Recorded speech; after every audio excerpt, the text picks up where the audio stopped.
The Ink and Paint Club podcast is intended for mature audiences only, so don't tell your parents! Listener discretion is advised.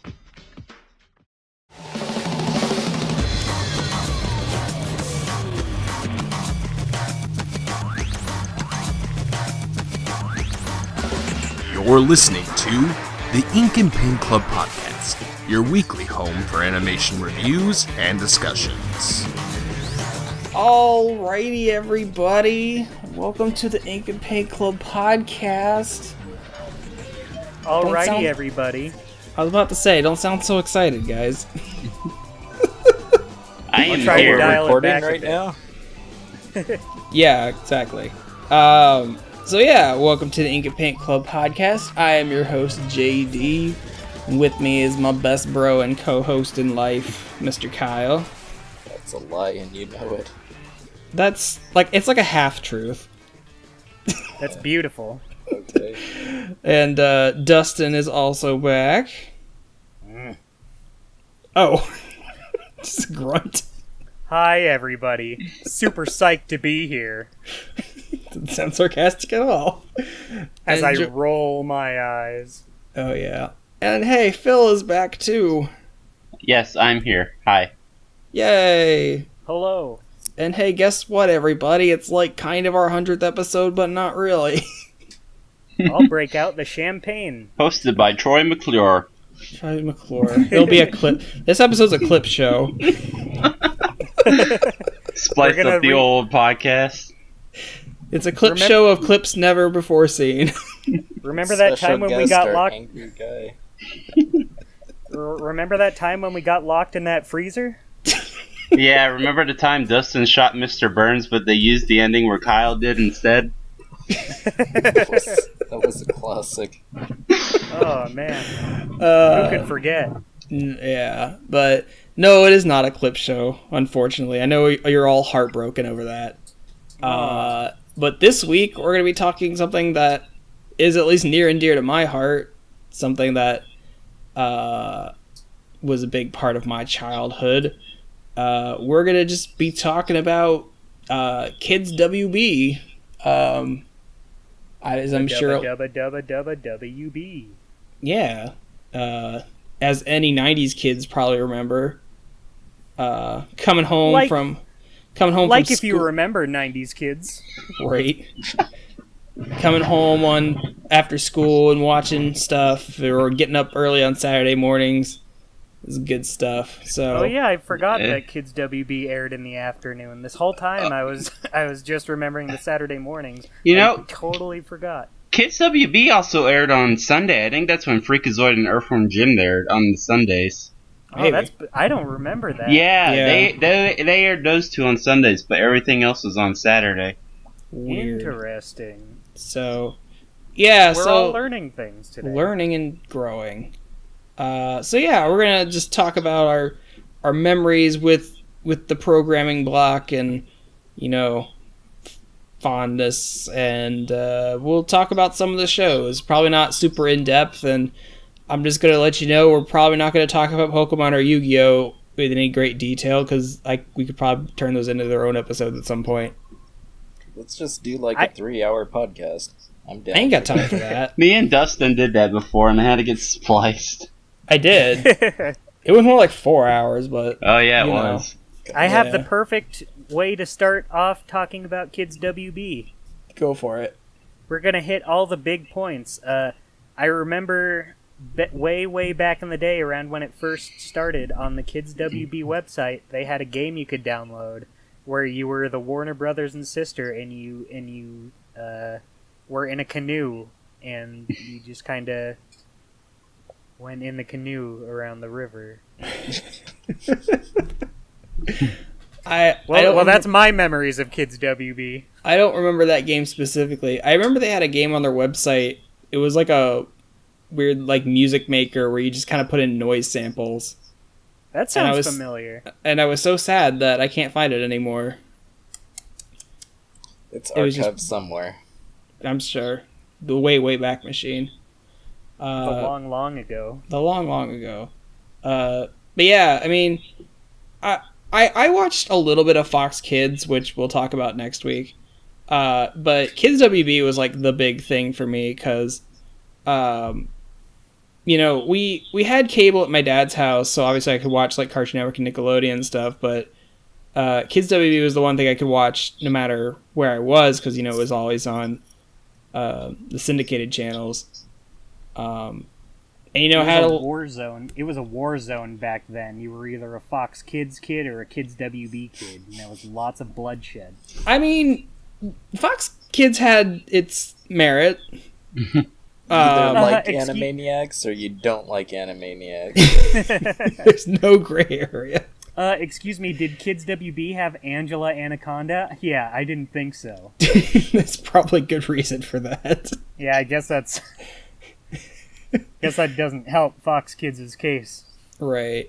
But, I mean, all the way up until probably middle school, at least, I remember coming home, you know, most days of the week and, you know, flipping on Kids WB and leaving it on while I'm doing stuff or, you know, adamantly watching if there was a new episode of Pokemon and stuff. What kind of stuff as a teenager? I don't remember I was trying to remember what they had on towards that era. I think that was about the time they had like the Batman and Xiaolin Showdown. The Batman. Yeah. I think Legion of Superheroes was on by that point. That's the show that I starred in. Yeah, you sure did. Kyle's in Legion of Superheroes, everybody, if you didn't know. I was Lightning Lad. Look it up. He is Lightning Lad. But, no, I mean, I don't know. It was just a big thing for me back in the day. It was a constant in my TV watching. Were you there when it first started? I feel like I was, but maybe I don't really remember because Kids WB I think started around 95. Mm-hmm. So I would have been like seeing the premiere. Yeah, I would have been like 4 when that happened. So I may have seen it. I just don't remember if I did or not. But what about you guys? I sure remember Kids WB. Oh yeah, I definitely remember. I remember when Disney Adventures had like a 3-page spread advertising it. Oh yeah. Please watch our competitor. It's like that Cartoon Network commercial on Nickelodeon. Oh yeah. Sneaking it in there. Disney Adventures did that a lot. I remember seeing an article in it about upcoming TV shows, and Ed, Edd n Eddy was in there. Hey man, they don't discriminate. That's true. Disney's got enough money; they can advertise for other people. But yeah, I used to watch Kids WB more than Fox. Mostly the afternoon stuff after school. Yeah, same. Like, I remember I had Kids WB for a while, and then I didn't. We just lost the channel. And then, I think, like, a few years later, we got it back. And, unfortunately, that was when they didn't have that many great shows at the time. That was when Pokemon kind of took over. Oh yeah, Pokemon took over that. Yeah. Yeah, towards the back end, yeah, Pokemon kind of took over. Earthworm Jim quite often. Yeah. Earthworm Jim was good. I've never seen Earthworm Jim. I don't know how I feel about it now. I was watching through it again recently, and I felt so polarized. Like, I was kind of enjoying it, but at the same time, I felt like it wasn't necessarily amazing. But it had good jokes, but it also had bad jokes. It feels like it's very hit and miss, like, in each episode. I don't remember, but how did we jump to Earthworm Jim already? We're really getting ahead of ourselves. Well, Earthworm Jim was part of the launch lineup, so it's as good a place to start as any. Yeah. I don't remember anything about it except the voice actors and the theme song. Those are the only things I remember. Jeez. Doug Langdale was the head writer on it, I think, and he created The Weekenders, Dave the Barbarian. He does a lot of cartoon work. He does the good stuff then. Watching Dave the Barbarian, it really did feel like Earthworm Jim writing. That's really funny. Yeah. Squirrel holding the megaphone. Yeah. My God. But, Earthworm Jim. I heard I don't really think I have that much left to say on it, other than it's kind of good. I heard it started out as a toy line and not a video game. I think the toys came I out remember. first. I have a Peter Puppy action figure somewhere in our house. My parents actually just gave me a bin full of all my old Earthworm Jim toys like a few days ago. That's awesome. That's What are the groovy. odds? Groovy. A lot of the smaller ones are really like the paint is chipping off them. It's like the little Peter Puppy, the Evil the Cat, they've seen better days. Oh, jeez. But the bigger ones are doing all right. That's good. I love those toys so much. I just love Earthworm Jim. They're pretty good. Those toys are pretty detailed. Well, and they're cool. playmates, and they were the king of action figures back in the day. Yeah. I didn't know it started out as action figures, though. I thought the video game came first, and then the action figures and show kind of followed suit right after. I think the first game came first, and then the cartoon sort of clashed with the toys, because Peter Puppy has like his cartoon design. Yeah. So does Psychro. Yeah. 'Cause I remember reading an interview pretty recently. He was like, "You'd think this was how it was, but it's not." Something weird. Interesting. I gotta look it up again. So when we're like talking about something way off, I'll be like, "Holy shit!" I'll look it up. Just don't worry about it. Anyone else have anything left to say about Earthworm Jim? It was groovy. I've never actually was seen groovy. Wow. it. Like, I think for me it just comes down to it has funny parts, but overall it just kind of feels like a typical Saturday morning cartoon now. Hmm. Like, at the time it was funnier than a lot going on, but... Yep, that's all I have to say about it. It was goodish. Yeah.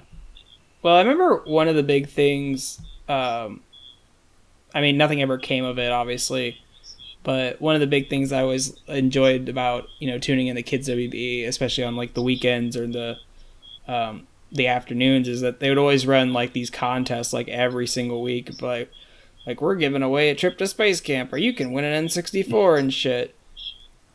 You can meet the Daffy Duck in person. But it was always like, send a self-addressed stamped envelope to such and such P.O. box with your name and number and blah blah blah. It was like you always had to send a postcard or something. New York City. Oh yeah. Oh yeah. Yeah, exactly. Where am I supposed to get a postcard in this day and age? Right? That was always my problem. But you'd always send away for these things you're giving away, and you nothing ever came of those. It's always some other kid. Do you remember any of the prizes? Nothing specific. I remember there was A roll of toilet paper. I only remember the Pokemon prize pack that had like all the games and a Game Boy. Yeah. Oh, nice. Yeah, they'd always. It seemed like they always paired with Nintendo for stuff. Because of Pokemon, Right. Pretty much. They had a bunch of Pokemon stuff. Video games. I know they had like bikes and shit. Stuff kids would like. Mm-hmm. I don't remember any contest specifically. Stupid children. I mean, it was called Kids WB. These foolish kids don't know what they want. They just want good cartoons, is what they want. And sometimes they got them. Sometimes. At the beginning, not so much at the end. I don't know. There's some things towards the end that I find were quality shows, or shows maybe I don't get the pleasure of. I think, at least at the beginning, the show that I most associated with Kids WB was Animaniacs, which is weird since it didn't start on Kids WB. Yeah, so that's the thing with Kids WB, is that a lot of shows kind of got migrated over from Fox Kids, or I think started around like 92. So like Animaniacs and Batman the Animated Series, a couple others, basically just got moved over from Fox Kids because, obviously those are Warner Brothers produced cartoons, and now Warner Brothers has their own block, so it's like, why are we farming this out to, another plot. I give these to Fox Kids. Right, exactly. But Animaniacs was only on Kids WB for its last season, right? I think so. Yeah, Batman the Animated Series was too. That's right. When it did the Bruce Timm style. That's when they switched it over to the Superman Batman wacky comedy variety hour. Yeah. Well, because it was like they made Superman, and they had like Superman had a different style, and they're like, well, we want to make this whole connected universe uniform, so that's when they switched Batman over to the new Batman Adventures. Mm-hmm. Which I hated all these new designs. honestly, I'm kind of. I think some of them were. It's hit and miss for me. I really liked how they redesigned Poison Ivy, because I do not like her original design, but I love the new one. Well, yeah, that one. But Catwoman has like zombie. Oh god, I blue skin. hate new Catwoman. Yeah, I kind of like the Catwoman. I think it's stylish and cool. I don't care. Harley Quinn and Ivy probably got the best of them, but pointy chin. Pointy chin Joker, not so much. Yeah, Joker probably got the worst of it. Black No, Joker. the Mad Hatter got the worst of it. Oh yeah, He looked really bad in that. that was kind of creepy. I'd say the one who got the best of it was Scarecrow. Oh yeah, it made him actually scary. They made him an actually good design. Yeah, really. The Riddler looked really weird too. I don't know what was up with that. He sort of he looked like a goblin. In the original, he was like a classy guy. Well, I've always thought for some reason that like original Riddler kind of looked like Neil Patrick Harris for some reason.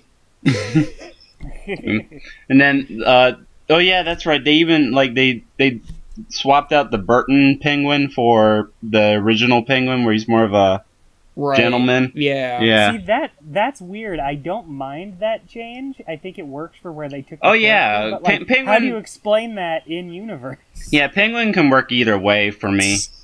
The same way that Sonic explained Robotnik and Eggman. Oh, I'm yeah. you, but from That's another true. universe. Now get the hell out of here. But yeah. But yeah, I agree with you. Animaniacs. Yeah, they there you were the logo of the Warner Brothers. Remember? Yeah, they had the Kids they WB were- water tower. yeah, they were kind of the unofficial Kids WB mascots. Kind of, they were using all. The Well, they were advertising. the mascot for the kids. Michigan J Frog was the mascot for the whole channel. Oh, Yeah. Well, but then yeah, I mean, yeah, you're kind of right. They are kind of like the mascots because when Kids WB launched, like their whole motive or their whole like visual was like it's the WB backlot, backlots, and that's the kind of where tower. The water tower, yeah. yeah, and the water tower, and that like the water tower almost became like a character. Like the logo was kind of a character a little bit. The logo Mhm. was around Weird. and shit. Yeah. What do you guys have any fond Animaniacs memories? I like watching the Wheel of Morality sometimes. Any Very episode with Paul Rugg doing a voice is always good. Yeah. Always, he plays the best character. The clowning out's one of the best episodes, hands down. Yeah, He always does his Jerry Lewis voice. And It's it always funny works. though, yeah. Yeah, every now and then I stream an Animaniacs episode, or Phil does. Very hit and miss show. It really is. Yeah. It really depends on which skits you get stuck with. Like most of Slappy, Pinky and the Brain, or Warner's are usually pretty good for the most part. It's Mhm. the timeless stuff, not the. And then cultural stuff. every once in a while you get a Mindy and Buttons where it just leaves you frustrated. You get the hip hippos or the flame. I hate the flame. Katie Like- Kaboom! Like that's the thing. Tiny Toons I feel like was really hit and miss too, but at least it was consistent with its characters. Mm-hmm. Like with with Animaniacs, it was like, okay, if I get like say a Hip Hippos episode, then I know it's gonna suck. But with Tiny Toons, with any character, it could go either way. Yeah, well, even Nostalgia Critic, when he was talking to the Animaniacs crew, they even said that like Mindy and Buttons was chosen because one of the executives' kids like the designs. Yeah, didn't he say it was like on the chopping block? Yeah, but a little kid was like, I like them, and they're like, all right, they're in. This kid knows what he's talking about. I love those stupid executive decisions. That's why they said the whole Gummy Bears show exists, because they just wanted a show called Gummy Bears. That was it. Make a show about the candy. Oh yeah, Animaniacs, Pinky and the Brain, they put down the adult time slot. The prime time? Yeah, Sunday nights. Oh, yeah. It's been a while since I've actually seen the Pinky and the Brain show, but I have a feeling it might hold up a little better. I think it does. The Christmas episode is great. Yeah, I think since it has like a specific premise, and doesn't really rely on pop culture gags as much, like sometimes it does, but with Animaniacs or Tiny Toons, that was a lot more frequent. Yeah. I think the Nickelodeon version of Animaniacs and Pinky and the Brain are far superior than the original. Oh, how could we forget?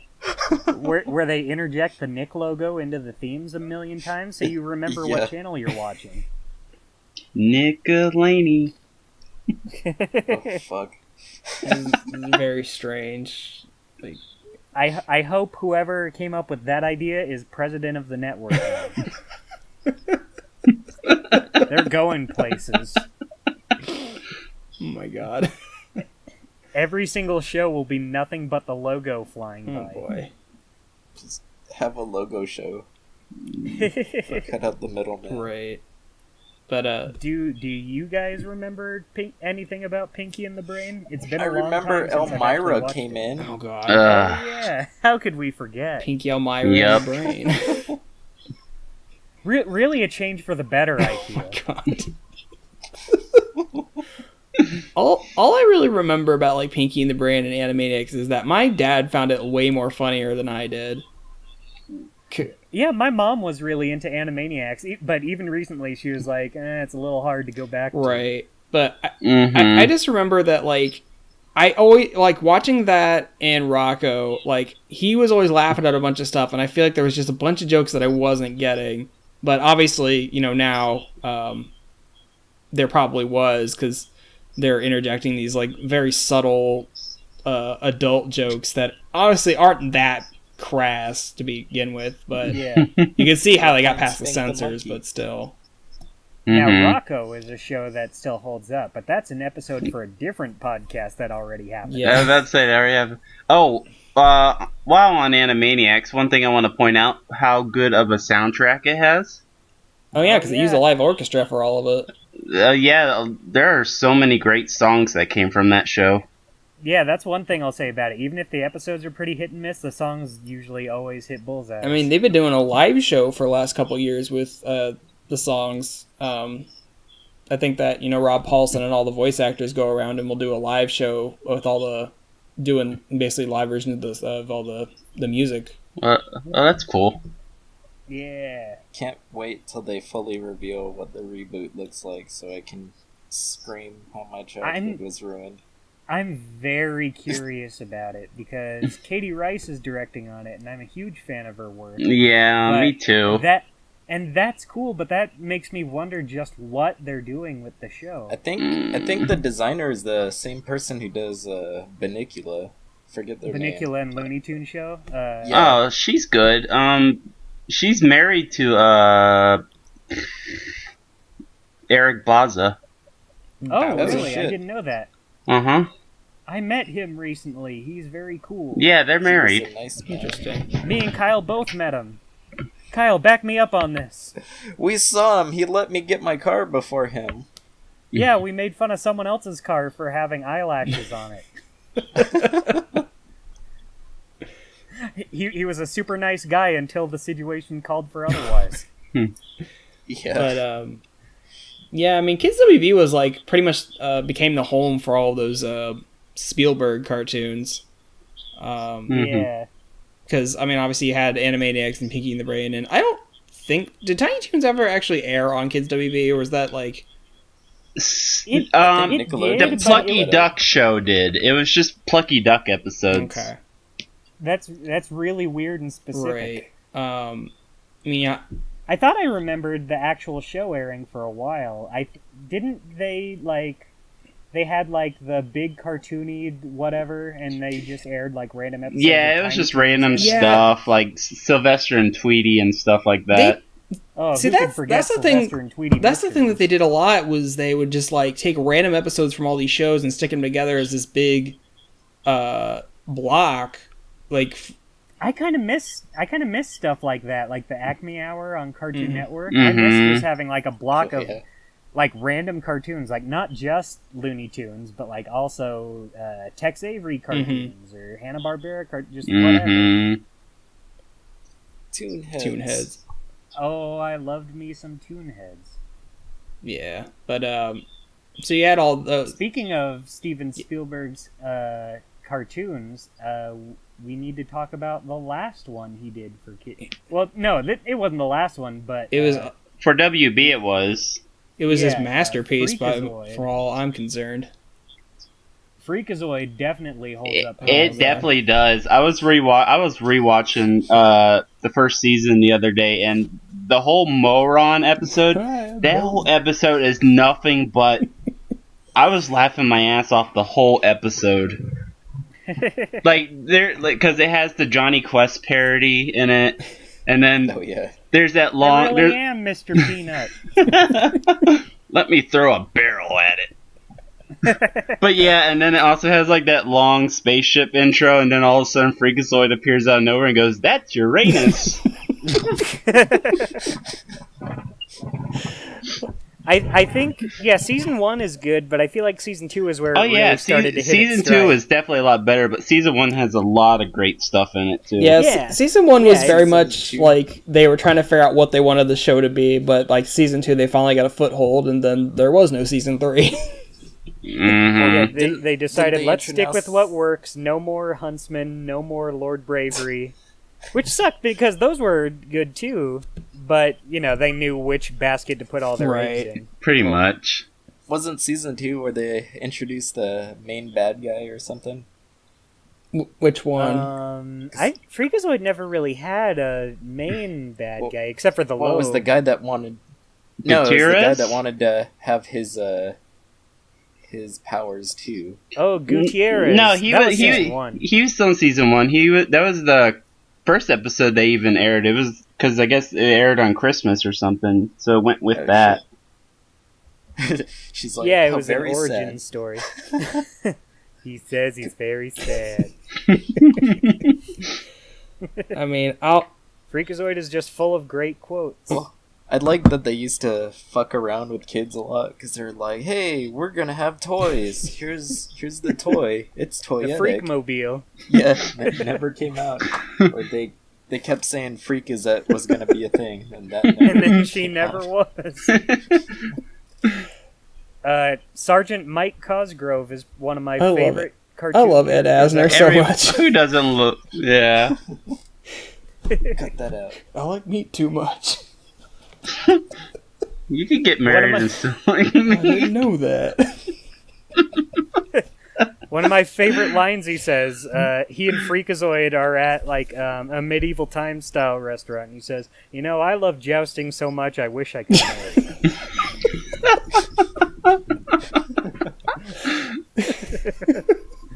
Oh, man. Like, every time he sees them, he's like, "Hey, you want to do something random?" And he's like, "Do I? Want to go watch a bear ride a motorcycle?" Oh, man. And then there's an episode where they go see Babe Heart. There's one where they see Congo to see if it's a real gorilla or a man in a suit. Yeah. We're going to have to see this again. And then there's the one where they're in the virtual reality world. Catch me, Cosgrove! Catch me, I'm falling! I don't want to fall again! I miss Freakazoid so much. It was too good for its own time. Yeah.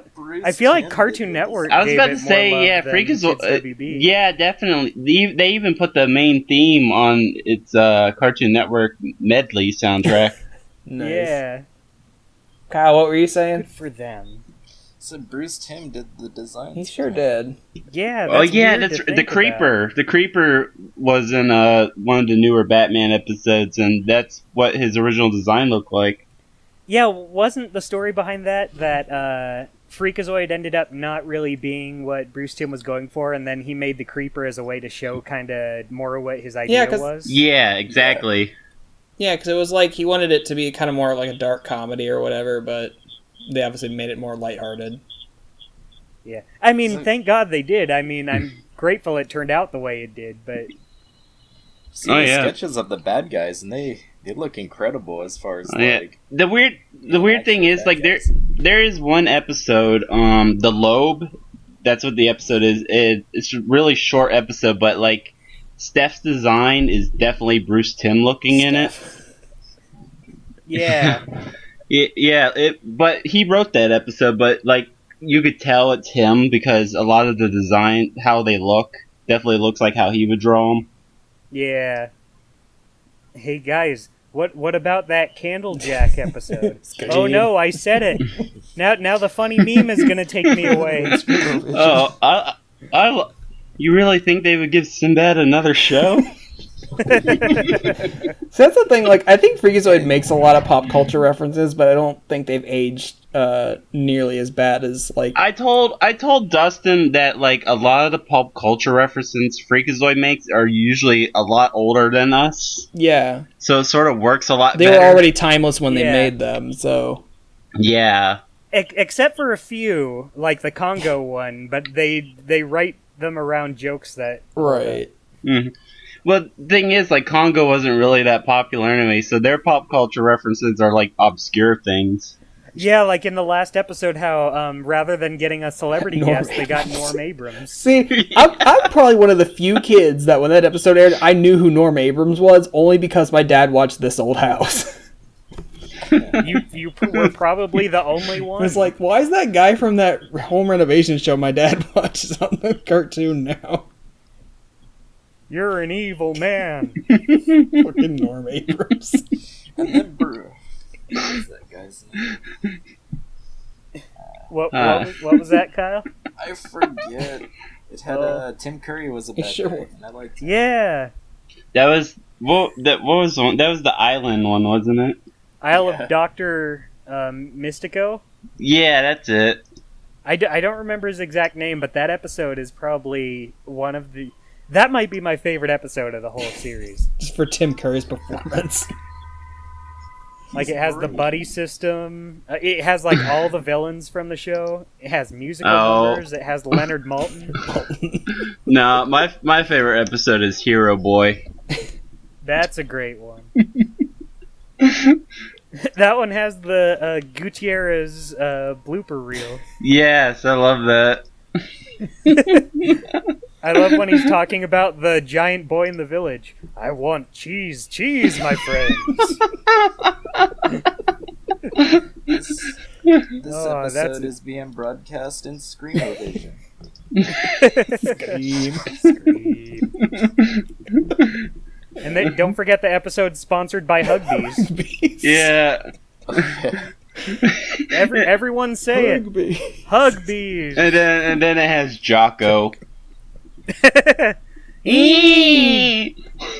then, isn't that the episode where Fat Man is reading to the kids and asks the girl for a sandwich or something? Yeah, the whole episode is a story being read by Fat Man from the first season for some reason. Yeah. And the Freaka clone was very mean to everyone. Oh my god. That show is an example of random humor done right. Yeah. Speaking of Animaniacs, Freakazoid used to make a lot of cameo appearances in Animaniacs. I hope they do that. Did he? And vice versa. Well, yeah, because there was that. I know Animaniacs made cameos in. Because there was that whole scene where, like, oh yeah, Wacko shows up for no reason. Yeah, it was Wacko, Brain, and Freakazoid all go to Steven Spielberg to see who's their favorite. And he doesn't know who their favorite is. And he said, "Who are you? Are you people?" Steven loves when we do this stuff. I'm sure he does. Oh man, if there's any kids WB show I want to go back and watch after this, that's probably Yeah. it. Yeah, I'm gonna go watch it tomorrow now that we're talking about it. Well, before this turns into a Freakazoid specific podcast, let's move on to I don't know what came after. Road Rovers. I was hesitant how to put could Road we Rovers forget on the Road on the Rovers? list. Oh no, we need to talk Please about Road do. Rovers. I have 0%. I don't remember the show at all. I saw a clip of it the other day and was like, I forgot that was a thing. I only remember the theme song and the two dogs that can't talk, because one's like in a muzzle and one's just a big hairy dog. I have a friend who was obsessed with Road Rovers for like a couple weeks Oh yeah. because it was so bad. It just strikes me as a show that probably birthed a lot of furries in the 90s. I'm pretty sure it did. What makes you say that? I don't know. I don't get the I just have a hunch. You know, and it's kind of disgusting also because like they're technically world leader dogs who they're just normal dogs, but their bodies are enhanced by robot suits. That is disgusting. I hate it.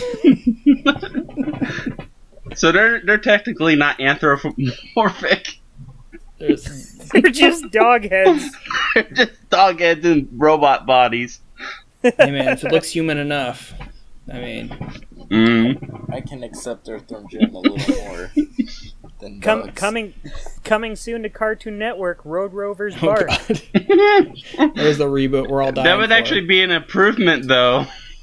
That's true. I mean, with Road Rovers, there's nowhere you can really go but up. And what other show is there? Oh, the show that premiered with Road Rovers, I think. Who could forget about Waynehead? Anybody? I kinda. The problem, I don't think any episodes are online. That's the problem. There's one. There's a single episode on YouTube. You would think there'd be more because Cartoon Network used to air that show all the time too. Yeah, that's so I think weird. this is a show needs to be lost to time now. Just let it. We just need to let it go. I mean, when I watched it, it wasn't like the worst thing ever, but it was very boring. It is. Yeah, it was very And that's boring. the worst thing a cartoon can be. But TMS animated it. I think. I could be wrong. I would have.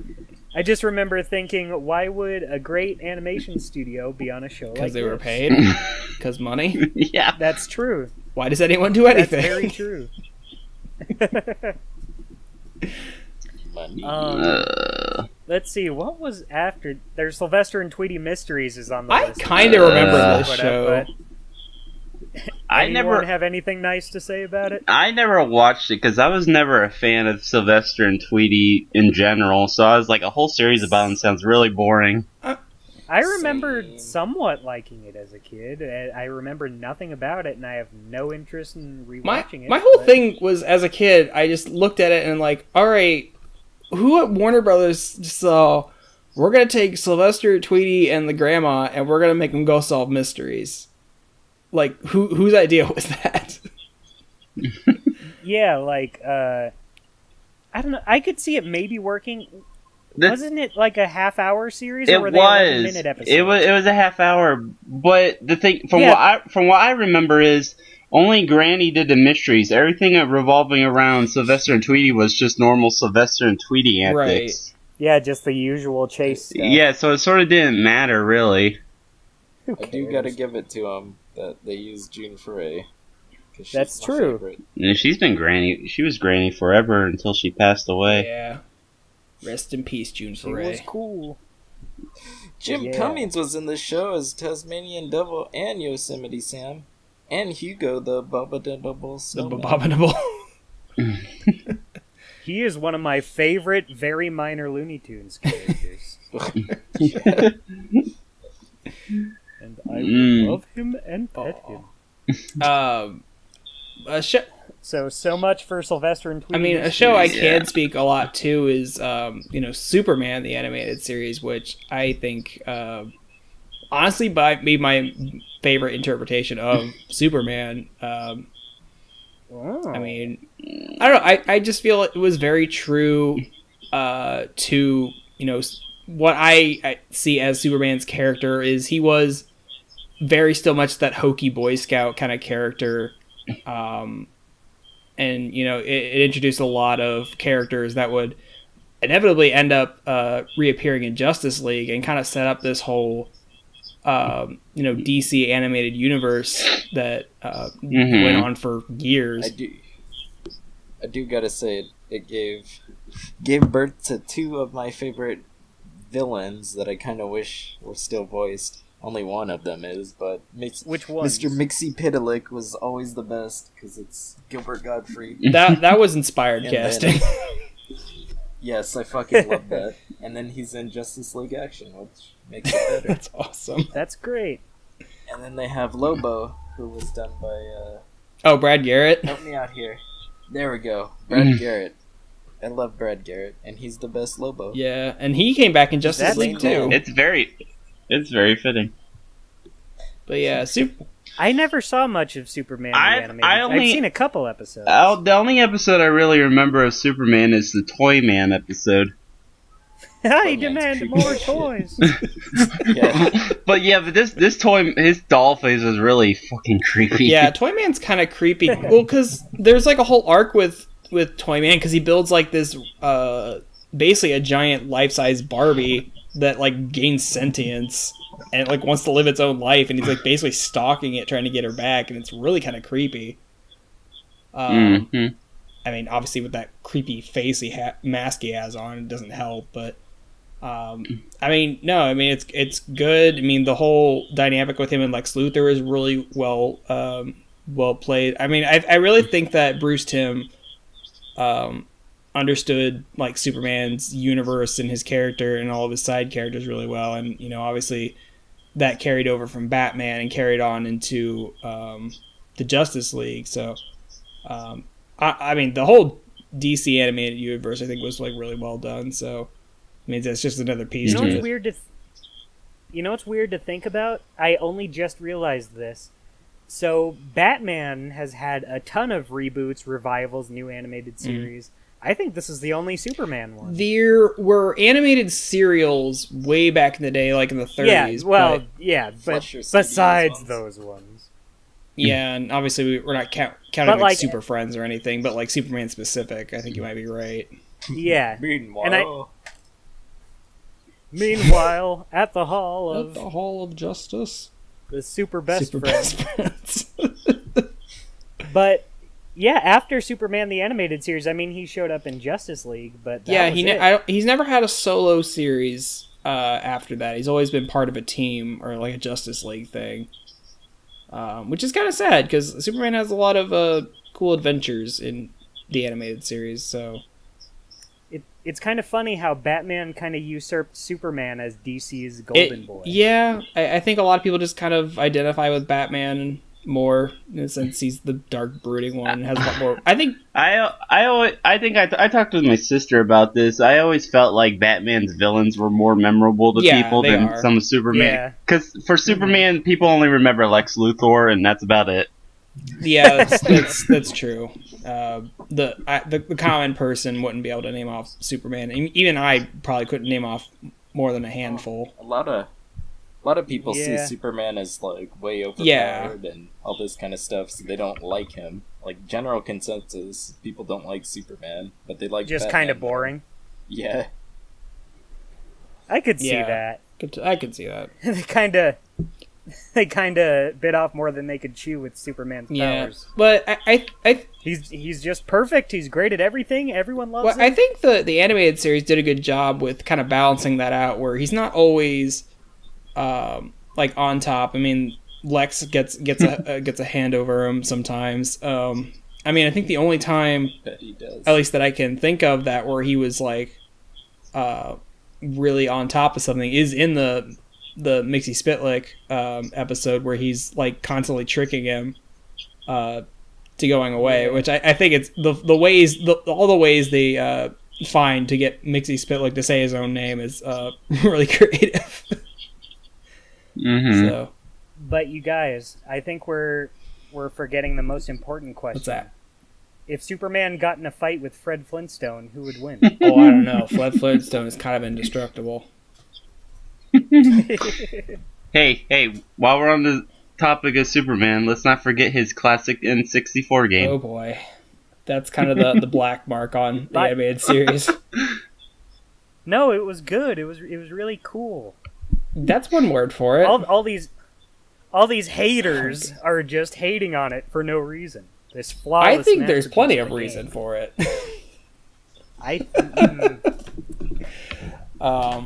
You know what? I think everyone else is just being mean. I mean, probably. So did any of you guys watch Men in Black, the series, or was it just me? I sure didn't. Eh. Me neither. I like this show. I watched it when it was on Nickelodeon's, blog. Yeah. I don't remember what that was. Well, You, And see, then they you're had this flying cool- solo on this one. Then they had this cool Discovery Zone shootout arcade thing. That was cool. Man, I remember Discovery I Zone. also remember Discovery Zone. Can't we just make the rest of the podcast about Discovery Zone? Maybe another day. I've only been once. I remember it so vividly, but I can't put it into words. They were like colored blocks. That was like the rail thing. Ball pits, and ball Yeah. pits. Exactly. What a time to be But, alive. But unfortunately, we have to get back to Men in Black, the Which series. I really like, and I actually went back and started rewatching it last year, and it's like a very... It had an interesting... It had an interesting art Yeah, it had style. a very interesting art style, and Same people as Big Guy and Rusty and Ghostbusters Extreme. Yeah, I think so. I was about to say, it does look like Ghostbusters Extreme. Yeah. That I do remember. But no, it's a really solid, very kind of serious at times, procedural sci-fi show. Who was the new agent that they introduced?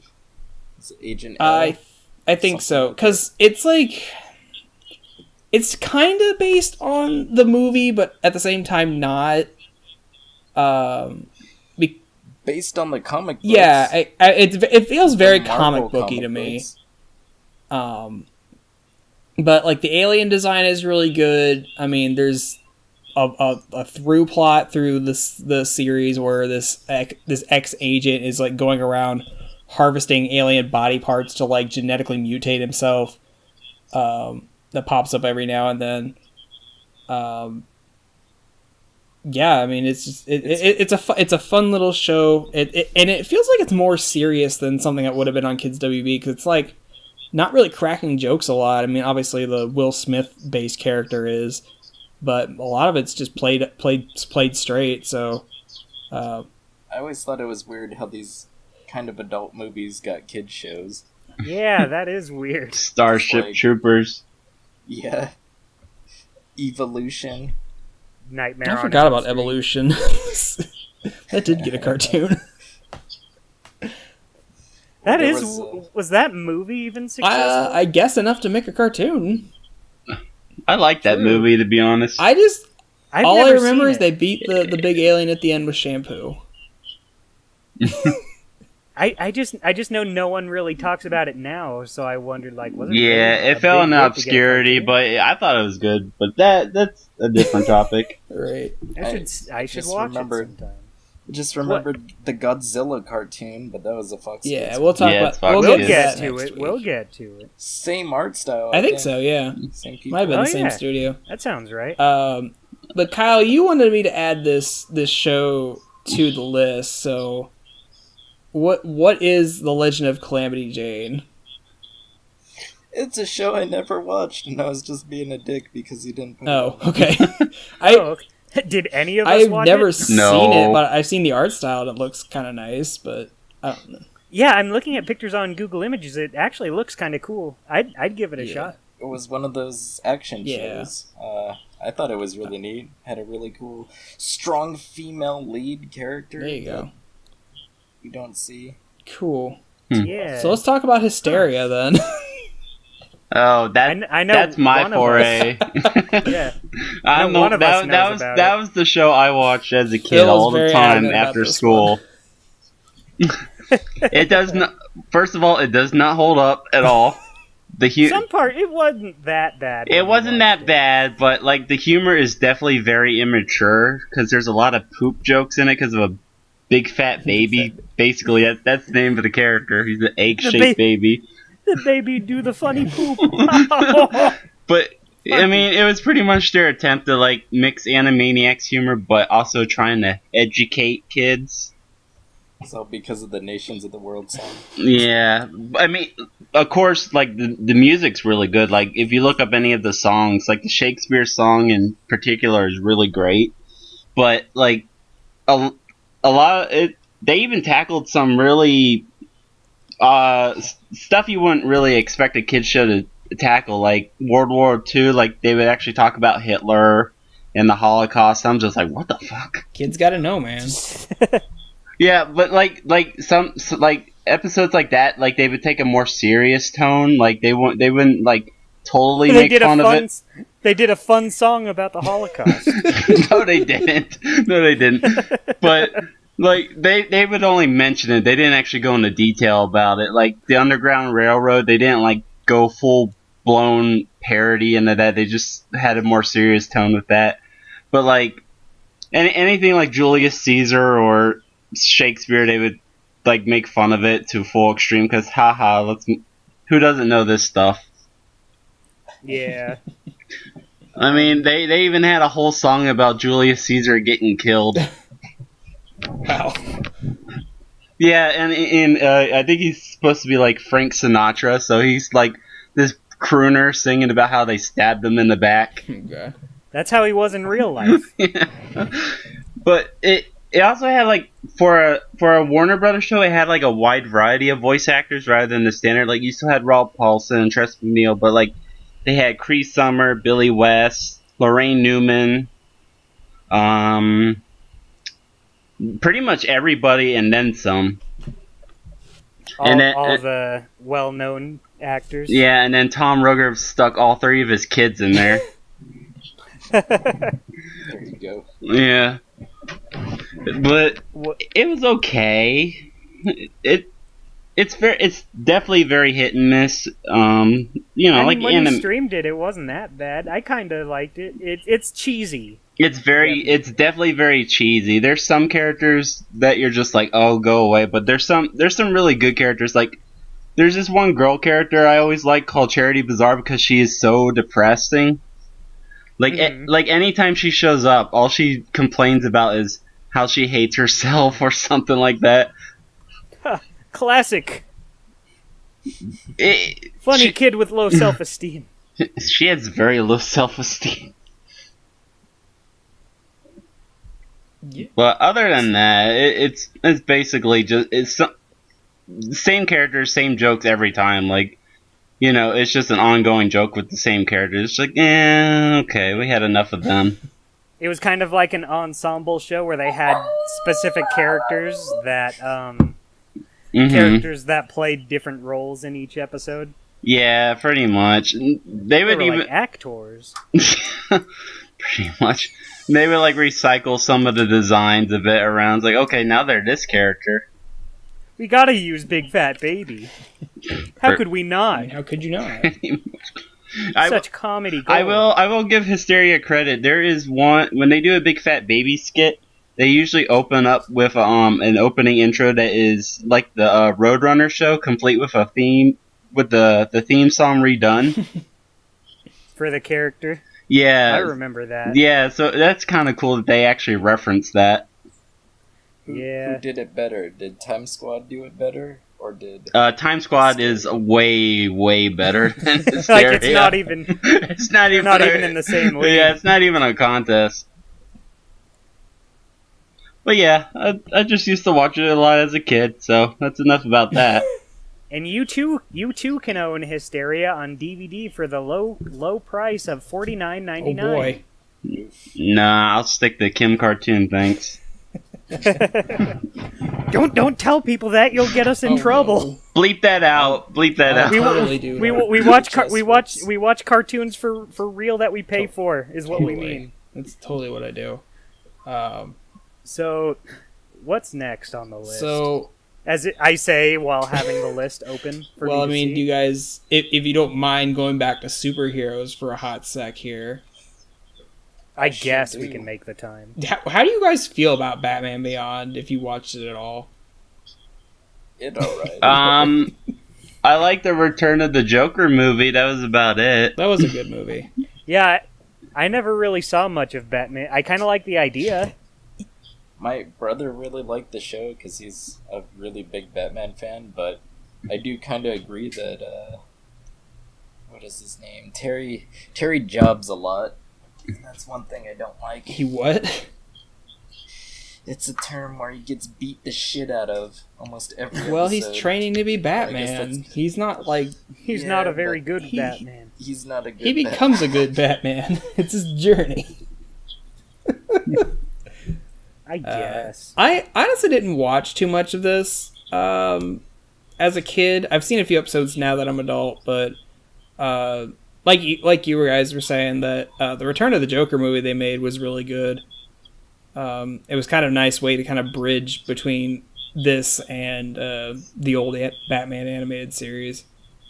That was when they super darker. redesigned the Joker again. Which I think they fixed his design. He looked good in that, though. Yeah, he looked really Yeah. good because he had the makeup back. right. It was closer to the first design. Well, just they stylized they a redesigned little. him when they brought him into Justice League for an episode, which I think they totally fixed his design. Which I don't know if that or the Batman Beyond movie came first, but they're kind of similar in design. I think the Batman Beyond movie came first, and then they just used that design for when they used him in Right. Justice League. Mm-hmm. I will say that I think it's kind of interesting that Batman Beyond's series conclusion didn't come in its own series, but actually came as an episode in Justice League. Didn't we watch that, Phil? Didn't you stream that Yeah. one too? Yes, I did. It was the Ace episode. Yeah. So they Yep, I did stream that. So they wrap up Batman Beyond storyline. That's cool that they used it to. They used the opportunity. Mm-hmm. Batman Beyond was incredibly fucked up. Yeah, a little bit. A lot of the bad guys died horrible deaths, or they died fates worse than death. Certain things like that. That's why Batman was beyond. It was beyond that. It was beyond your Oh my expectations. God. It was beyond Oh my extreme. Wasn't Mr. Freeze just a head? Yeah, I think he was a head on a robot suit. Yeah, he had like a spider body or Yeah. something. See, I know a lot of people think that's really stupid, but I thought it was kind of cool. Yeah, I don't remember too many of the villains. I remember they had one of the main villains was like he was a radioactive skeleton man. Was Oh yeah, Ink was the sexy Ink was girl. cool. Just liquid. What's it? And then they had this guy who had a really cool outfit. That was like his sound based powers. He was pretty cool. Was Radioactive Skeleton Man the same one from Scooby-Doo? No, I don't think so. He's called Space Soup, JD. I don't fucking know Scooby Doo lore. My favorite Batman villain, Space Kook from Scooby-Doo. No, Batman Beyond was I didn't really watch it as a kid, but I think it's kind of a cool show, at least in concept. I didn't watch it, but I respect what it was There going you go. for. Who wants to talk about something else now? Let's talk about Detention. Anyone? I never Anyone? watched it. Isn't that considered lost media now or something? Yeah, I think there's like Two or three episodes, yeah. Yeah. I don't know anyone who liked I Detention. don't remember it. I don't know anyone who has anything to say about Detention, so moving Yeah. on. Yeah, moving on. That show was eh. Yeah. There was a cutie goth girl though. Well, you know. Oh, Kyle. Next on the list is technically Pokemon, but we're not gonna talk about Pokemon because that would. We should Remember talk about it a Pokemon, little guys? bit. I mean, okay. Well, We should talk about how it was kind of a turning point as far as Kids WB went. all right. Or- Yeah. Honestly, Saturday I love- mornings in general. I love how salty the people behind Animaniacs and all those things got because of Pokemon. Well, I mean, About Pokemon being so huge. I mean, they basically produced Pokemon for nothing. I mean, all the animation was done. They just had to redo the lines, whereas Animaniacs, they do everything from the ground up. So, I mean, I could see why... after this point, they started grabbing a lot of anime. Yeah, that's when anime took over Saturday mornings and pretty much destroyed Pretty it. much, yeah. It was all thanks to Pokemon. Yeah. Remember when Ho-Oh was in the first And episode? they never I mentioned sure it again. Remember when Gary was here, Ash is a Yeah. loser? That was the syndicated version. They brought in what was the first episode on Kids WB? It was the fossil Pokemon, I think, with Aerodactyl, or was it the Paris episode or the Jigglypuff episode? Paris Jigglypuff, episode. Paris. Paris Okay. episode, then Jigglypuff. I do remember that. Okay, yeah. They ran out of order. What was Paris? I specifically remember not being able to see those since that was when I didn't have Kids W. Yeah. And I was so into Pokemon when it was on syndication, and I was so upset when I couldn't watch it anymore. Did anyone see the first movie in theaters and remember the big Kids WB logo before I it? sure do. I Oh, boy, dragged do my I. parents to it. It was amazing. It was amazing. To this day, I still remember how full that theater was. That was me crazy, too. man. That was insane. How I've never. embarrassed were you guys? I was a little kid, so not embarrassed at all. Yeah, me I'm either. embarrassed. My I'm dad embarrassed as was fuck. sleeping. Shit. Yeah, I'm embarrassed in retrospect, but at the time, like, my mom brought some of my friends to see it with me. It was this big event for me and my friends, and it was so cool. Oh shit.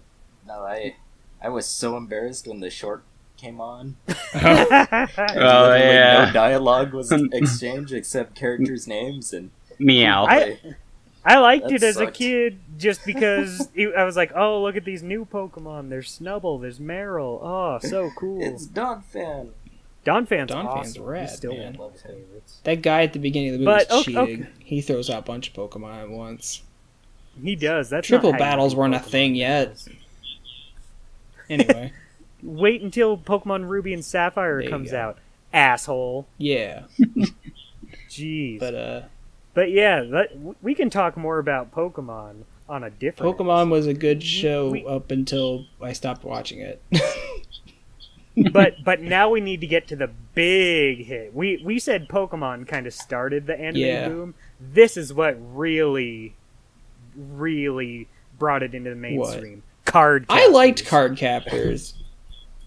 Oh, You really? just like it because Melanie. No, I watched it as a kid. I have a fucking Clow book that my uncle bought me from the mall. It's sitting on my coffee table downstairs right now because I keep meaning to sell it on eBay. But To me, Cardcaptors was one of those things where I was kind of like forcing myself to like it, and I don't know why. I was like, no, it's really cool. And then I just completely dropped it. I'm with you there, Dustin. well, see, I really wanted to get into yeah. it. I mean, Kyle's right. My wife does immensely love Cardcaptors. It's like because they're doing like this reboot or continuation stuff that she's like of the old series that she's like really into, and it's like how Digimon Tri has been for me. Which go back and listen to any of her reviews of those, folks. I'm Wait, not in JD them. likes Digimon? What you the say Say heresy. what? But no, I liked Cardcaptors. It was I think it was more because when they brought it over to America, they kind of re-edited the show so it would be more male centric, I guess, because they wanted it to be a boys show, even though it was very much not a boys show. It was no longer Cardcaptors Soccer. Yeah, it was just called Cardcaptors here in America because they, from what I've been told and what I remember, is they actually didn't air the first couple of episodes in America because the main male character hadn't shown up yet. So they start the American series That's where weird. where Lee shows up. So What a great idea. I can't imagine why Cardcaptors never took off in America. yeah, it has its following, but yeah, it was never the big hit like Sailor Moon or whatever it was. Yeah, but isn't the following, like, for the actual, like, manga in the anime series, like, the original version, not so much the kids' WB Oh, no, version? yeah, I think there's much more following for, like, the original Japanese version, because my... Like, I don't know anyone who would be like, no, you need to watch the kids' WB version. Like I said, Melanie is a huge fan of Cardcaptor Sakura, and she absolutely hates the English dub, so... Yeah. It has not aged at all. It's awful. Oh. But yeah, How that was a sad. good show. I liked it.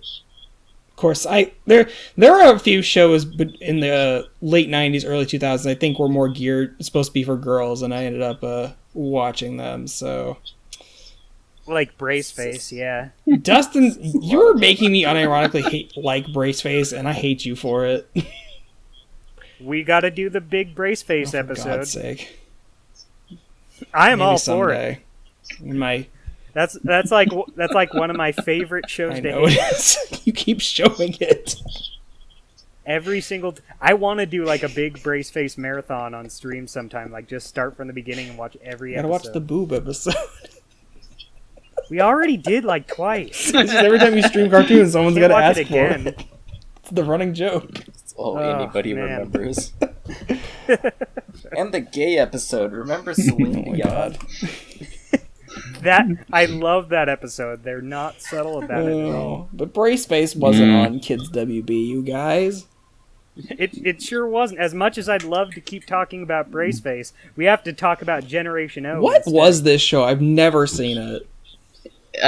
We tried streaming it a few times and then we stopped because it was that bad. Yeah, I'll go on record. I'll stream multiple episodes of Braceface, but Generation O is like the one show where I stopped streaming it halfway through because it was so boring.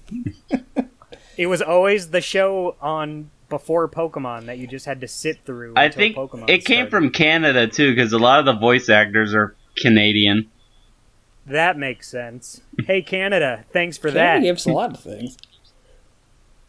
Would that be considered one of... No, that wouldn't be one of the first Canadian imports, but it was far from the Yeah. last. We had All I know from Generation O is everyone had really big lips. Like Klasky Supo? No way. yeah, Yeah, it is kind of like pseudo-Klasky like Supo. cleaned up a little bit.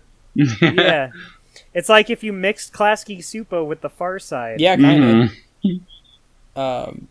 So Oh, yeah, man. So this show was about a girl who was a rock star, I guess. She was like in a band or something. And there was a kangaroo there for some reason. sure. Why not? Yeah. I think they should ask us to write on the back of the Generation O DVDs. So everyone knows what the show Do is. those exist? No. What Is do that you a show think, worth JD? preserving on disc? Oh, wait a minute. What? I think there are Generation O DVDs. Dear God, help us all. I'm on Google for Images, and there's this. Oh Jesus, You folk listening to this can't see, but that's surely it. just so you have context, I just Yeah, shared and it just reminds me how ugly that art style is. it's not very No, good, it's, is it? It's kind of ugly, and it does not surprise me because that show only lasted for like a season. Oh, that is a shame. Oh. Look at those lips. But Ugh. uh, Generation yeah. O, more like Generation O. No, oh my God. right? Yeah. Well, if we want to talk about a show that is good, and was criminally cut short, even though it had like 3 seasons, I really enjoyed X-Men Evolution when it was on. Which I have never seen it's it. okay. X-Men Evolution is the one case that I can say that taking a bunch of pre-existing characters and putting them in high school actually works. I heard the show's a lot better than the Fox Kids X-Men. I can't say either way because I never really got into the 90s X-Men show, but I remember the 90s X-Men cartoon being very boring, so being better than it is not very hard. Yeah. But no, X-Men Evolution's really good. I mean, it's it's. I remember it looking. Yeah, nice. I mean, it has very nice art style. There's an entire episode where they basically rotoscope the movie The Craft, and that was kind of weird. But what I liked about it was the toys looked exactly like the art style, kind of like Transformers animated. oh yeah, Looked That's exactly cool. like that. that was a good show. That was one thing I liked. Yeah, it had a nice kind of story going with it. You know, it had high school stuff, but also mutant powers and stuff. What? Hey, was Wolverine? He was a teacher. Yeah. What was Cyclops? He was a in it? teenager. Yes. Was I don't really know the X-Men. Yes, most of the major X-Men are there. There's they introduce Spike, who is what I consider the token black character for this show. Well, wasn't he like the main? He was one of. He was Storm's like nephew. Or Yeah, some he was like shit? Storm's nephew, and then like in the second or third season, he becomes a Morlock and goes underground because his spike powers kind of like consume his body, and he becomes really gross looking. Oh, sick. Yeah, but right. I remember Nightcrawler was in this. Yeah, Nightcrawler was kind of like the he's the Beast Boy of this show. He's kind of like the party guy. Yeah, I don't know why he's the one that I remember. I guess just because his design is kind of different from the others. Yeah, he's got that blue thing, and I guess he's like Mystique's mystery love child or something. He's got a thing on like a watch that makes him look. Yeah, so he can actually go to regular high school and look normal. Like the rest Right. of us. Because he would scare people with his blue skin and his devil tail. How I frightening. know, right? The one thing that bummed me out about this show is that the end, like the very last episode, they like do this big foreshadowing. It was like, here's all the things we would have done had this show gotten more episodes. Just like Oh, but alluding too to all bad. these storylines that they were never going to get to. So that was kind of sucky, but I don't know. I think X-Men Evolution holds up pretty well. I've gone back and watched it a couple times over the years. Yeah, I bet. I you have. I bet you have. You would win that bet, I guess. Good. I haven't seen it, but I respect its right to exist. Well, good, I guess.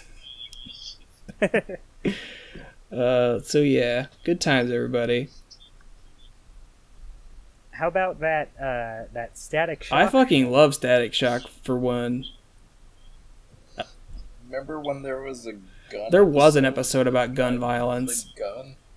and there was an episode about Was it racism. funny when he pushed me in a locker? Yeah. Whose racist dad? It was Richie's racist Oh dad. boy. Oh yeah, him and his stupid racism. Your stupid racism, Dad. Oh, Jason Marsden. But no, it was kind of interesting because this show is based on a comic from Milestone, which is this off-print comic company that has since been folded into DC. With all its characters, but it is technically part of the DC animated universe because Batman and the Justice League show up from time to time. Didn't they allude to the Teen Titans in it too? Like, Yeah, there's- he has like, where's Robin? He says he's with the Titans. You'll meet them. Which soon you never enough. do Hint, because hint, wink, Teen wink. Titans was running over on Cartoon Network at the time, so couldn't let those Yeah. cross over. Which Teen Titans did eventually air on Kids WB, like way after the fact. Yeah, Kids WB aired a bunch of Cartoon Network shows when they were running low on their Yeah, own shows. because they did that, and then there was this whole little bit where a couple days a week, Toonami would take over Kids WB, so they would show like Dragon Ball and Sailor Moon on Kids WB. Oh yeah, I forgot Yeah, about that. so that didn't last very long because I don't think a lot of people liked it. But the one interesting thing was that at the end of the Kids WB block, the Toonami ship would go into a wormhole, and if you immediately flipped over to Cartoon Network, you would see it coming out of the wormhole, and I thought that was cool. That's cool, at least. Way to go, guys. Did you guys ever do a Toonami episode? We've done 2 Toonami episodes where we reviewed the those little mini-series things they did. Oh, okay. That's right. I remember. I mean, we should probably do an episode on Toonami in general at some point, but that's a podcast for another day.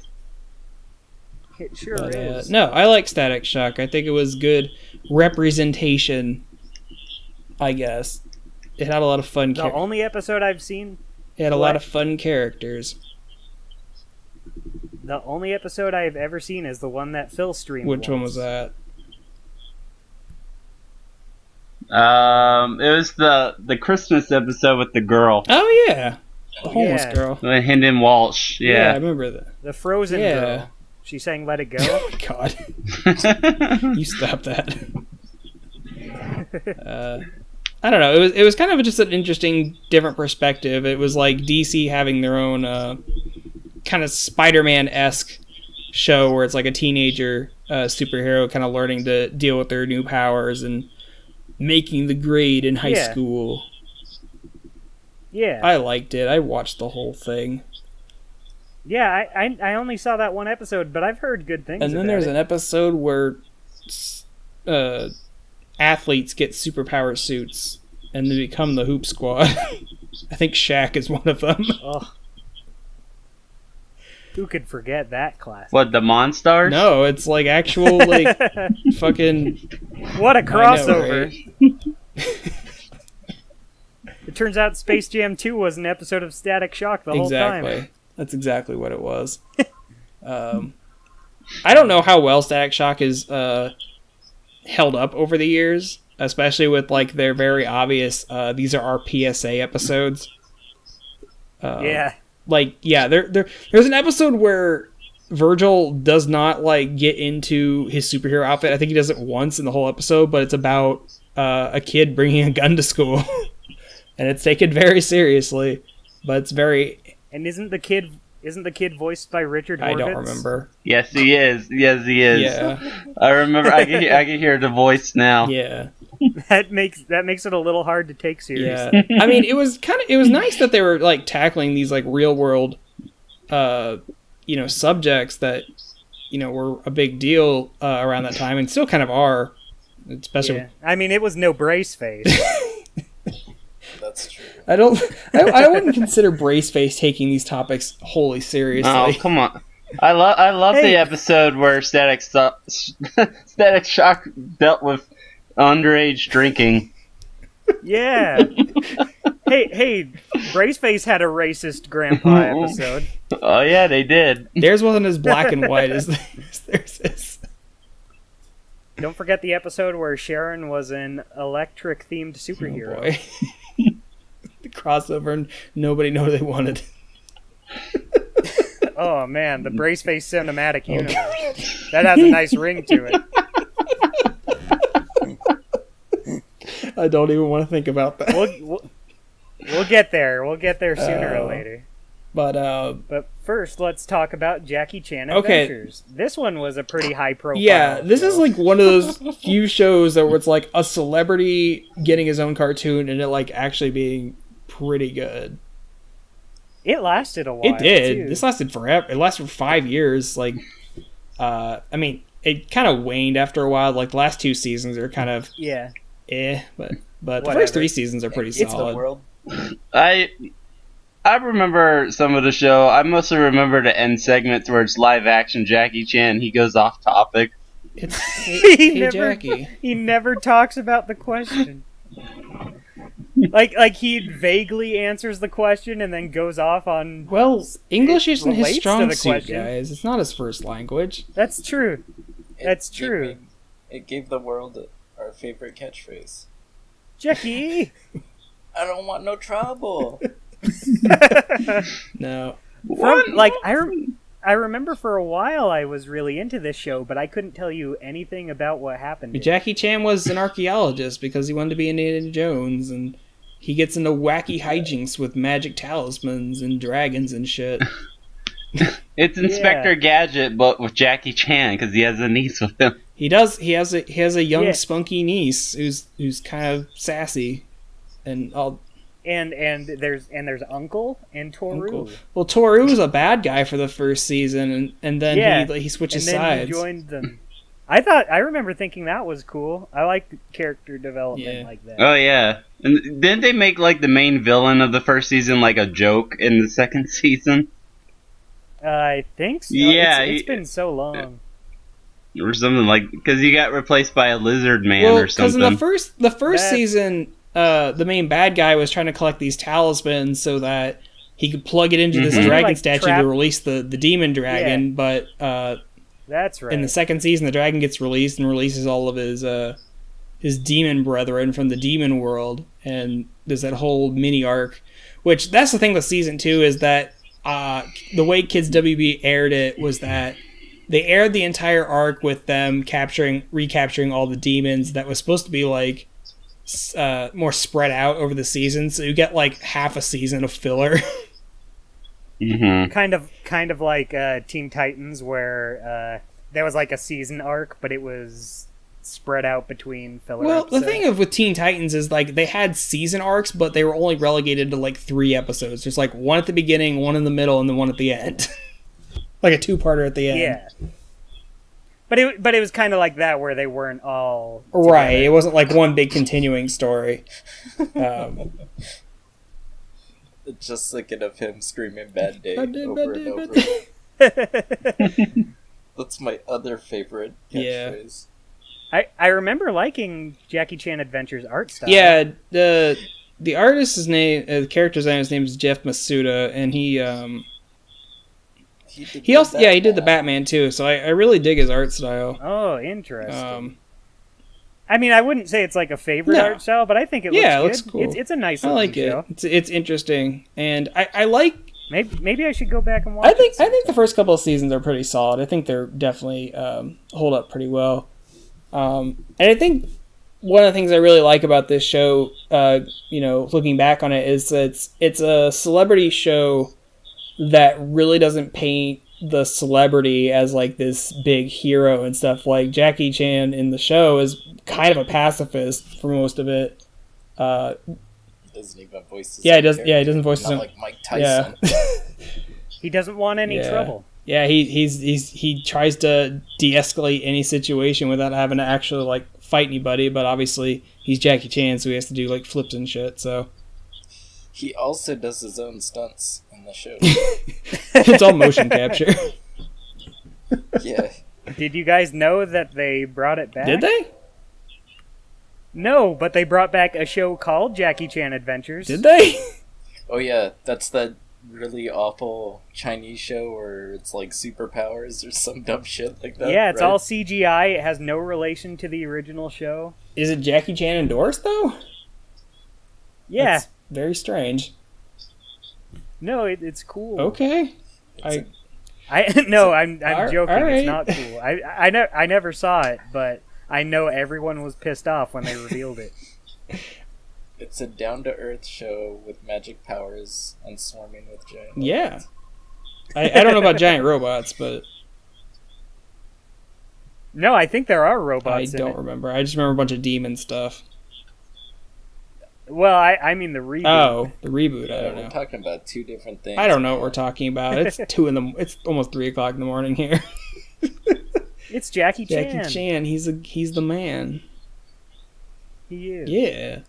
But that show is one thing. But how about Cubix Robots for Everyone? That show is awful and has all the Pokemon voice actors in it.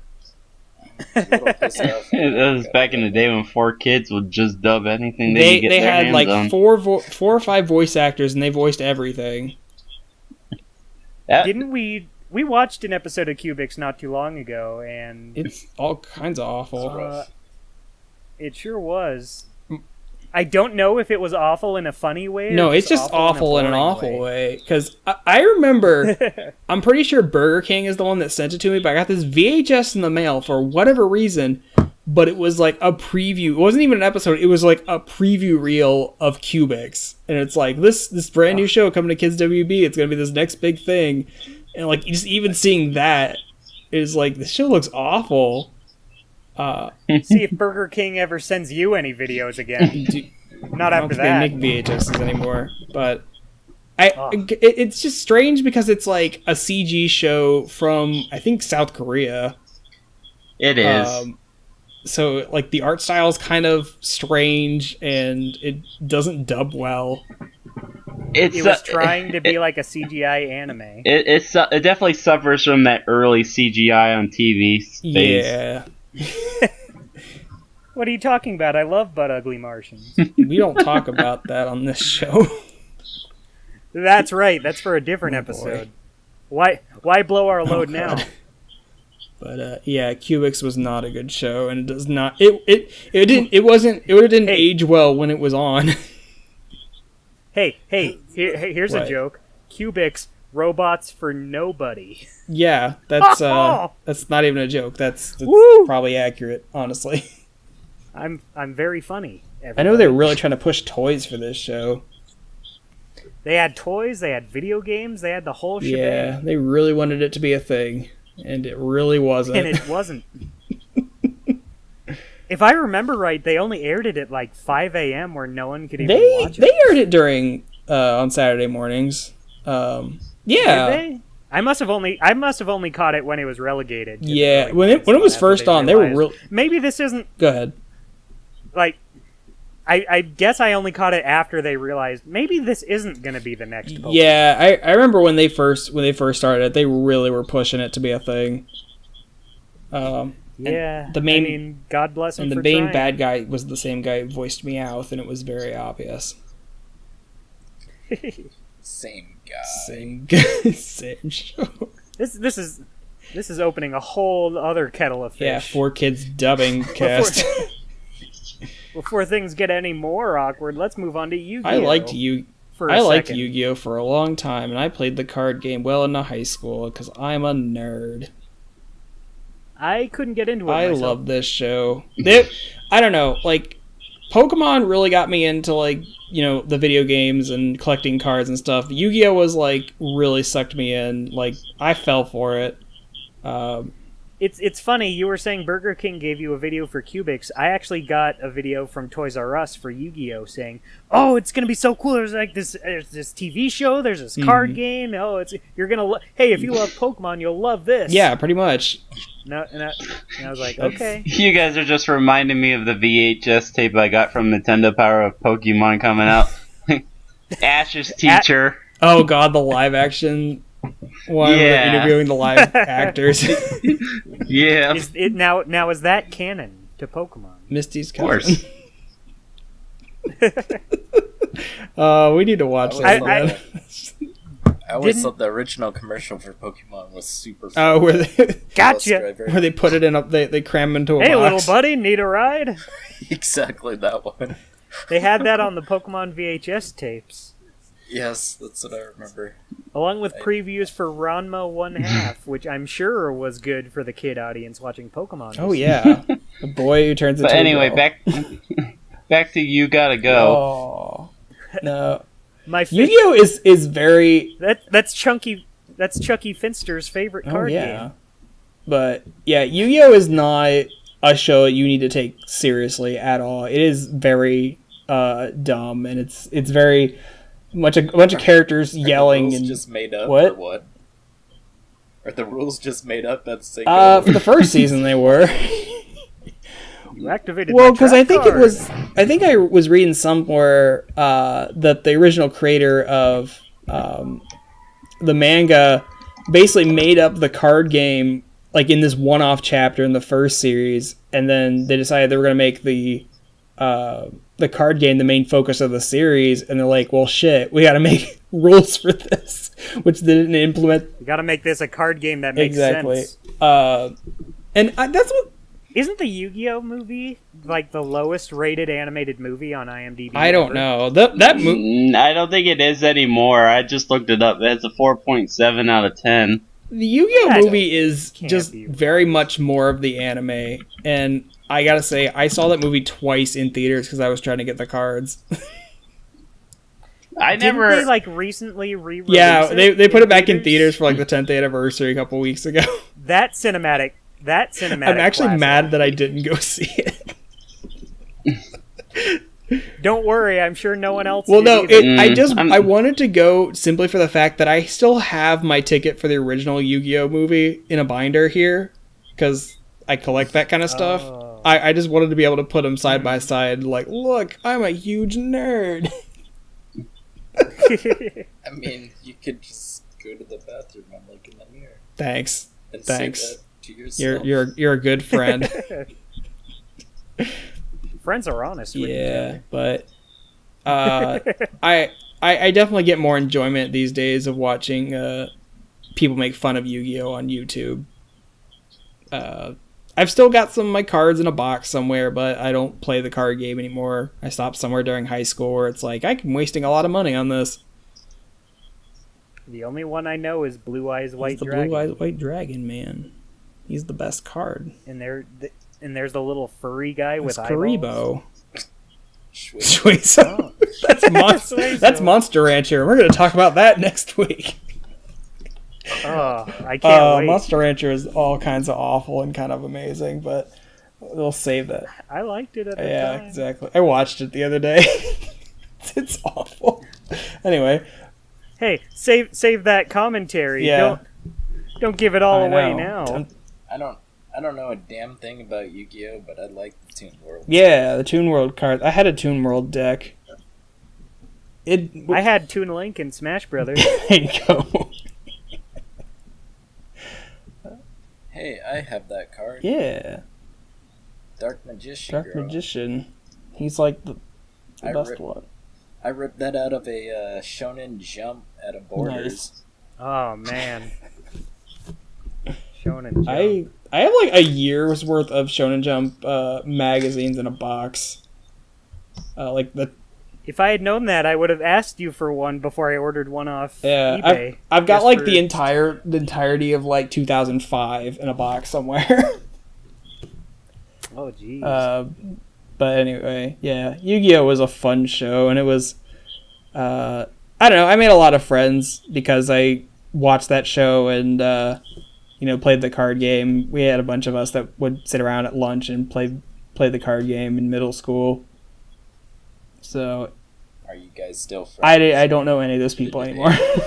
Did it end I'm with only the friends with like 2 people from my high school. Even them I don't talk to all that often, but that's just because we're all busy.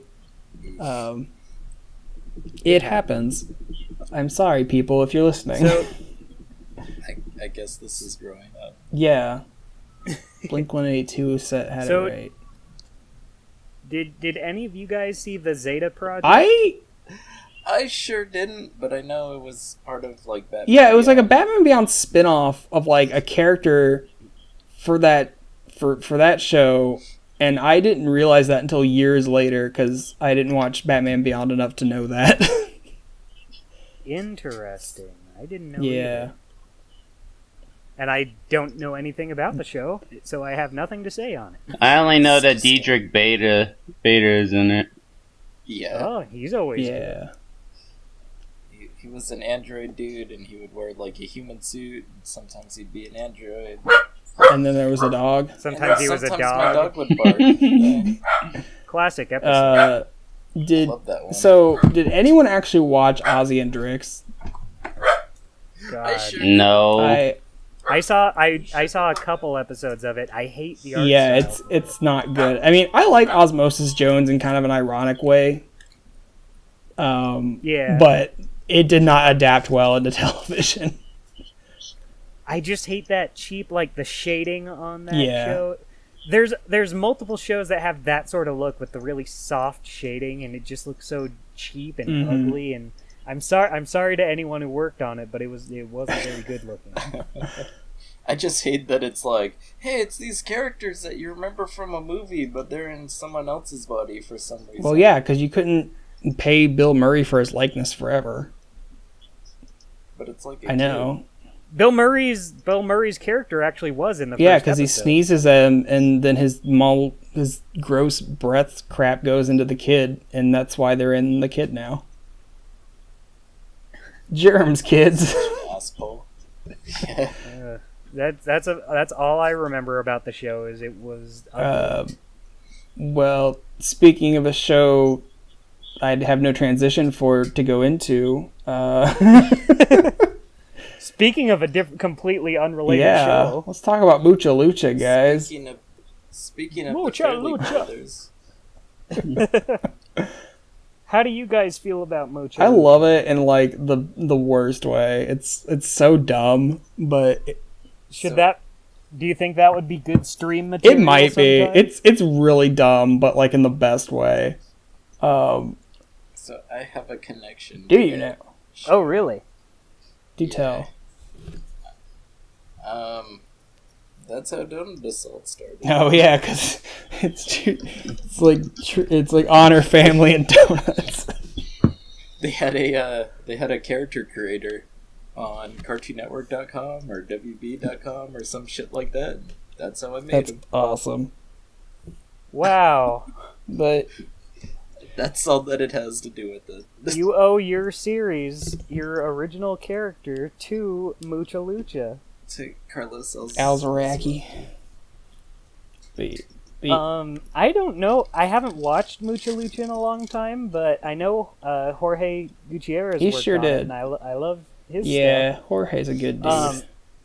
This was I like the remember first not time, disliking it. This is like the first time Flash animation started getting like Yeah. Wasn't this like the first Flash animated TV show? Yeah. Yeah. I mean, it wasn't bad. I mean, I think it really helped that a lot of the character designs were like had a lot of intricate details onto it. And I wonder how much Jorge had to do with that, because he does that with his characters a lot. Yeah, I mean, it wasn't a bad looking show. It had its own style Yeah, going. it's very. Oh, and the theme song. The for theme it song is amazing. like one I of the legit best love it. kind of theme songs to get you like pumped up, because it's just like this very fast Latin mariachi song. Did this show start with the movie? No, I think the movie might have been like somewhere towards the end of the series. Tim Curry was the bad guy. I forgot it had a Seriously? movie. Yeah, he was El Malefico. Don't ask me why I know that. I remember nothing about the show except there was the flea. He was the flea. He was the funny gross out. Yeah, character. and his parents made donuts. Yeah, he was the gross character. And there was Ricochet and Buena Girl. And a whole and a whole myriad of colorful characters, because they went to wrestling school. Yeah, The they Flea went on to work on the Red Hot Chili Peppers. Yeah. Totally, that's what he did. My God. I kind of want to rewatch the show again. It sounds like it could be kind of stupid fun. It's very stupid. Co's been talking about it a lot lately. The premise, I feel like, lent itself to a lot of creative character designs. Yeah, and it was weird because like everyone has their own signature move, but like when they do it, they like do weird body transformations. Like Buena Girl turns into a bulldozer, or like Ricochet turns into a yeah, pinball. exactly. So it was fun, just like all the like weird kind of special moves that everyone has, and what kind of weird stuff they would come up with. I was looking at a discussion on cartoon-related action figures the other day, and they were posting Mucho Lucha ones where you could switch all the body parts of like all the characters. That's funny. That's kind of a cool concept, I guess. 4chan's been talking about it like nonstop for some reason. That's very weird. Remind me next time I stream. I'll make that a priority. Yes, please. Okay. Yeah, Mucho Lucha was fun. That's it. All right. I feel like it got a lot of unnecessary hate for some reason. I have no idea. I never. I remember for a while seeing a lot of people saying it was awful, but like I don't think. I mean, it it's was not that bad. good, but it's not awful. It's just kind of like just It's not the it's just worst silly. Kind of there. It was the beginning of the Flash Yeah. stuff. Yeah. A lot of people are salty about it. Salty Sally. What's this next show? Mega Oh Man yeah. and So T-Boy. hey, Mega Man went through another transition because he went from Mega Man Classic, and then he was X, and then he was Legends, and then there was Battle Network, and they're all like, "Hey, let's turn Battle Network into a show," and they did. Let's turn this one that's the most radically different from Mega Man into I a show. will say I honestly kind of like the concept and design of Mega Man Battle Network. Like, I like a lot of the redesigns of like the classic characters. I never saw it. I did not watch NT Warrior when it first aired. I remember when they were really advertising for it, but like last year sometime, I just started like putting it on in the background, and I don't know. It is very much a standard battle anime. You know, characters have a little internet partner where they send them into a virtual world to do, you know, virtual battles and stuff. So it's very much in line with Pokemon and Yu-Gi-Oh! In the sense that it's like, well, we got these monster battle animes, so those seem to be popular. It was kind of cashing in on that. Oh yeah, trend. it was very much in line with the other anime they'd been showing. So, it's a dumb little cute show. It's very lighthearted. The villains are really campy. It's harmless. Yeah, it's a harmless show. I mean, it makes for good background noise when I'm doing other things. Yeah, I guess it That's a kind of good came and review. went. No one really talks about it anymore. Yeah, it only ran for like 2 years. And I think there was like a season that we never actually got. It never got dubbed. Interesting. Yeah, I don't know, but I don't know. It's a dumb fun show. I liked it when I rewatched it recently. Well, that's a ringing endorsement if I ever Yeah. heard one. But speaking of a show, It's good for background. yeah, it's good for background Big noise. quotes. Put that on the DVD Right. case. But a show I did really like and watched pretty consistently was Xiaolin Showdown. Who else? Pronouncing it wrong. Me. Shaolin. Yeah, Phil and I. Yeah, I like this show. a Well, lot. I was telling Dustin about it a lot, and he didn't have Kids WB, so he had no idea what show I was talking about. No, I had it by the time Xiaolin Showdown was around. I just You never watched? Hadn't seen it. You watched it when Cartoon Network aired it. Yeah, like that was around the time where I would sleep in on Saturdays, so I'd miss a lot of. No, I think it wasn't so much that it was that was around when I was watching more Fox Kids. Yeah, and When it was the Fox. Box. yeah, because the Xiaolin Showdown came out like near WB's life, like the end of the Kids WB era, and I used to watch it because it was like, oh, Kids WB actually has a good show again. Yeah, I didn't start getting into it until Cartoon Network started re-airing it. Right. It's a show I need to watch through it all again, but I really like what I remember of it. Yeah, I mean it's very much a thing of the week kind of. Every week has a new MacGuffin that they're going after. I don't know, and the characters obviously the characters are like an all-star voice actors, because obviously you got Jeff Bennett, Grey DeLisle, Tara Strong, and Tom Kenny as the main main four characters. Mhm. They did kind of go with like the top 4 voice actors at the time, And then didn't Wayne they? Knight's Yeah, they in there. did. Yeah. Oh yeah. But yeah, I mean it went on. Xiaolin Showdown is a fun show with fun characters and a fun art style. Yeah. It's one of those shows where I care more about the bad guys. Oh yeah, Jack Spicer and Spicer's Muya were just Jack They Spicer's steal the best. show. Yeah. Everyone loves Jack Spicer the most. I mean, Well, Some more than one others. thing I love about the show is like some of the weird facial expressions they would have. Oh yeah, they went all out. They with went those all out. faces. There's this one where like I forget what happens, but like Jack, the way he screams, all that happens is like his mouth gets really big and he lets out this loud scream, and that's it. yeah, so just trying to post the mouth on top of his model. Yeah. Yeah, I mean, it was very. I mean, they did pull a lot of like anime tropes in terms of animating, like and That was popular. yeah, like how Teen Titans was, But it felt like it was kind of copying on anime tropes, but at the same time being its own style. right? Yeah, Which was cool. Like I'll defend how that show looks to me. yeah, and it had a very multicultural cast. It Oh, is. yeah. In terms of the back. characters, at least. Then they brought it back. Yeah, It was bad. Xiaolin Chronicles. Doesn't have a J in it. Shut up. Wrong with you. Shut up. Let me pronounce things wrong. Xiaolin. I think Xiaolin. Xiaolin. Look at SH. It's Xiaolin. Yeah, there you go. There you go. One of the weirdest things. Wrong.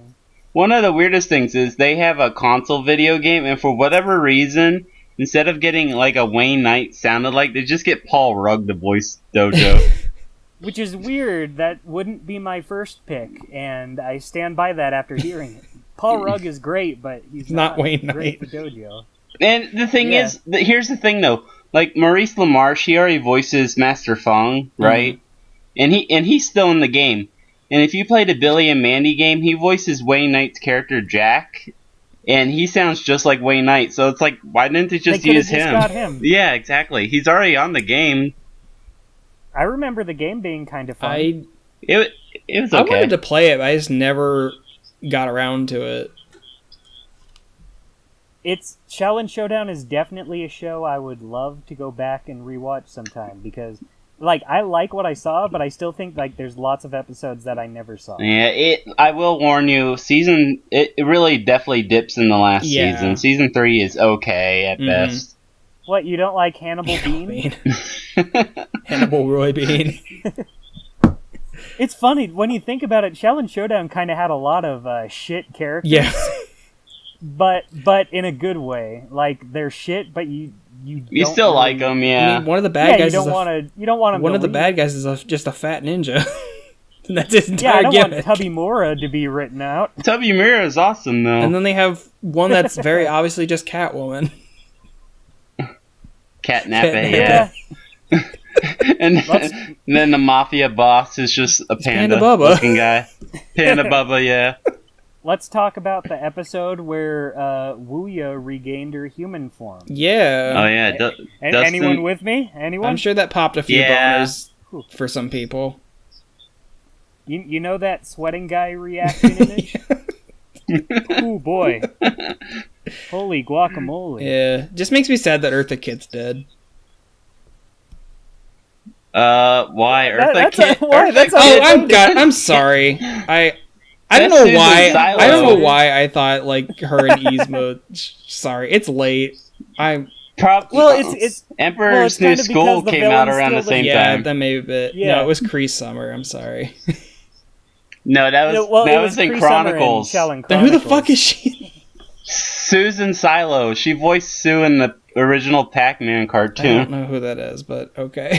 Oh, she She's does not, stuff. She's not really one of the higher profile voice actors. She's no Eartha around. Kid, am I Do you know right? who? Yeah. She's no Eartha Kid, am I right? Don't listen to me. I mean, I could see the comparison with Wuya and Jack to Yzma and I Kronk. guess. Mhm. Maybe that's where my brain went. Kinda I don't similar know. roles. Pull the lever, Jack. But yeah, that was a good show. We should watch that. Yes, it was. Yeah. Yeah. I'd give it a thumbs up. Yeah. Remind me to stream that one Totes, too. bro. Oh. So this is about the time where I think I stopped watching Kids WB. I think this is around when we all kind Yeah, of felt. this is Yeah. definitely when it started going downhill. Da boom. Oh god, you made us watch an episode of this, Dustin. That was just I never streamed another one because it it was so boring. so was it the same creator as the Proud Family? I 'Cause it's the believe same art- so, or at least the same. Well, at least the designer. design, yeah. Yeah, Yeah. and So, and I'll give it that. It doesn't look bad. That's one thing I'll say about both it and Proud Family is the art style is actually not that Right, bad. but this It's expressive. this and show nice. is just awful, though. Show is just boring. Kids have to be a superhero team in space. Yeah. It was basically made to hit all of the little kid demographics. It's this kid team, and they're in space, and they fight aliens, and they're more competent than the adults. Oh, man. Oh, there was another old show similar to that on Kids WB. Brats of the Lost Nebula. I don't remember that one. It was familiar. It is some weird Jim Henson production. It's really weird looking. Let me find a picture of it. Okay. That does not even ring the slightest. No idea. But yeah, not a high point for Kids WB. That's probably it's the only thing I remember. See, there they are. Huh, that looks kind of interesting. I don't remember that at all, but that's interesting. Yeah, it didn't really last very long. It lasted like maybe a month or two, and then it I disappeared. can see why. It looks unique at least. Edward I'll give it that. Scissorhands? That's male Edward Scissorhands and female Edward Scissorhands. Jesus. Yeah. Wait, Thanks, Jim Henson. what was that show that the Life with Loopy creators made? What network? Oh, did that air? paranormal investigator show that they made. Was that on Kids I WB? don't remember. That might have been on Fox. Phantom Investigators. I don't think it was on Fox. I don't know who had that one. I never saw it, but I like It Life says with Kids Loopy. WB Huh. right here. Huh. It was called Phantom Investigators. I wonder how that show And it is. says it's a mini Oh, yeah, it's right here. Ooh, 13 episode interesting. show. Huh, yeah, in 2002. Weird. Puppetry. Live Mate. action. Maybe I'll stream that too. This is giving me so many great There you ideas. It's lost media. There's episodes of it on Vimeo. It looks like. Yeah, I think you can find a few of them. Shit. Yeah, I'm a bunch are popping up Yeah. at least. But oh yeah, well, But who cares? yeah. Well, we're getting to the end of our list here, so we'll probably start blazing through these. Does no one have anything good to say about Gaboon? I have not a good word to say. It doesn't look the worst. Wasn't there that racist alien? Oh, wait, he was French. Can't be racist towards Sure you the can. French. Exactly. You're French, and I make derogatory slurs to you all the time. I was pretty fucking offended. On behalf of your people. I was Yeah. offended, and I didn't even hear any of it or know about it until now. Yeah. Okay, the Batman. I like anyone? this show. I thought it was an interesting take on He Batman. fought Dracula. I like some of the designs they had. I never saw. I didn't see that much, but I think it gets far more hate. than Oh, it for sure. deserves. Yeah. It's because everybody's got a boner for Joker, and he looked Yeah.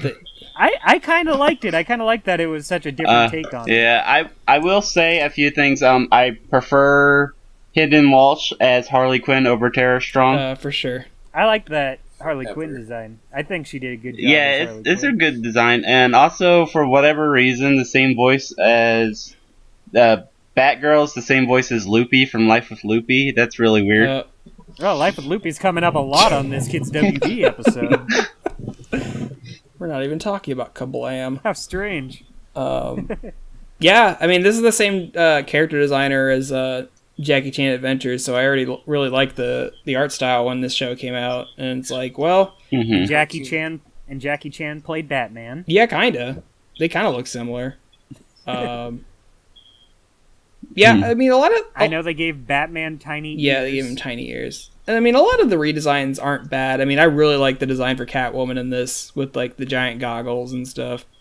I thought that was a really good choice. I think I think if you're going to do reboots like this, you should try to be as different as you can. That's why I do kind of like that take on the Joker. And I just think Michael Richardson is cool. Didn't they get Freddy Krueger's actor to voice the Riddler in this? I don't know. I don't know if they got Michael England to do it. I think they did. Marilyn Manson. I mean, he looks like it. Oh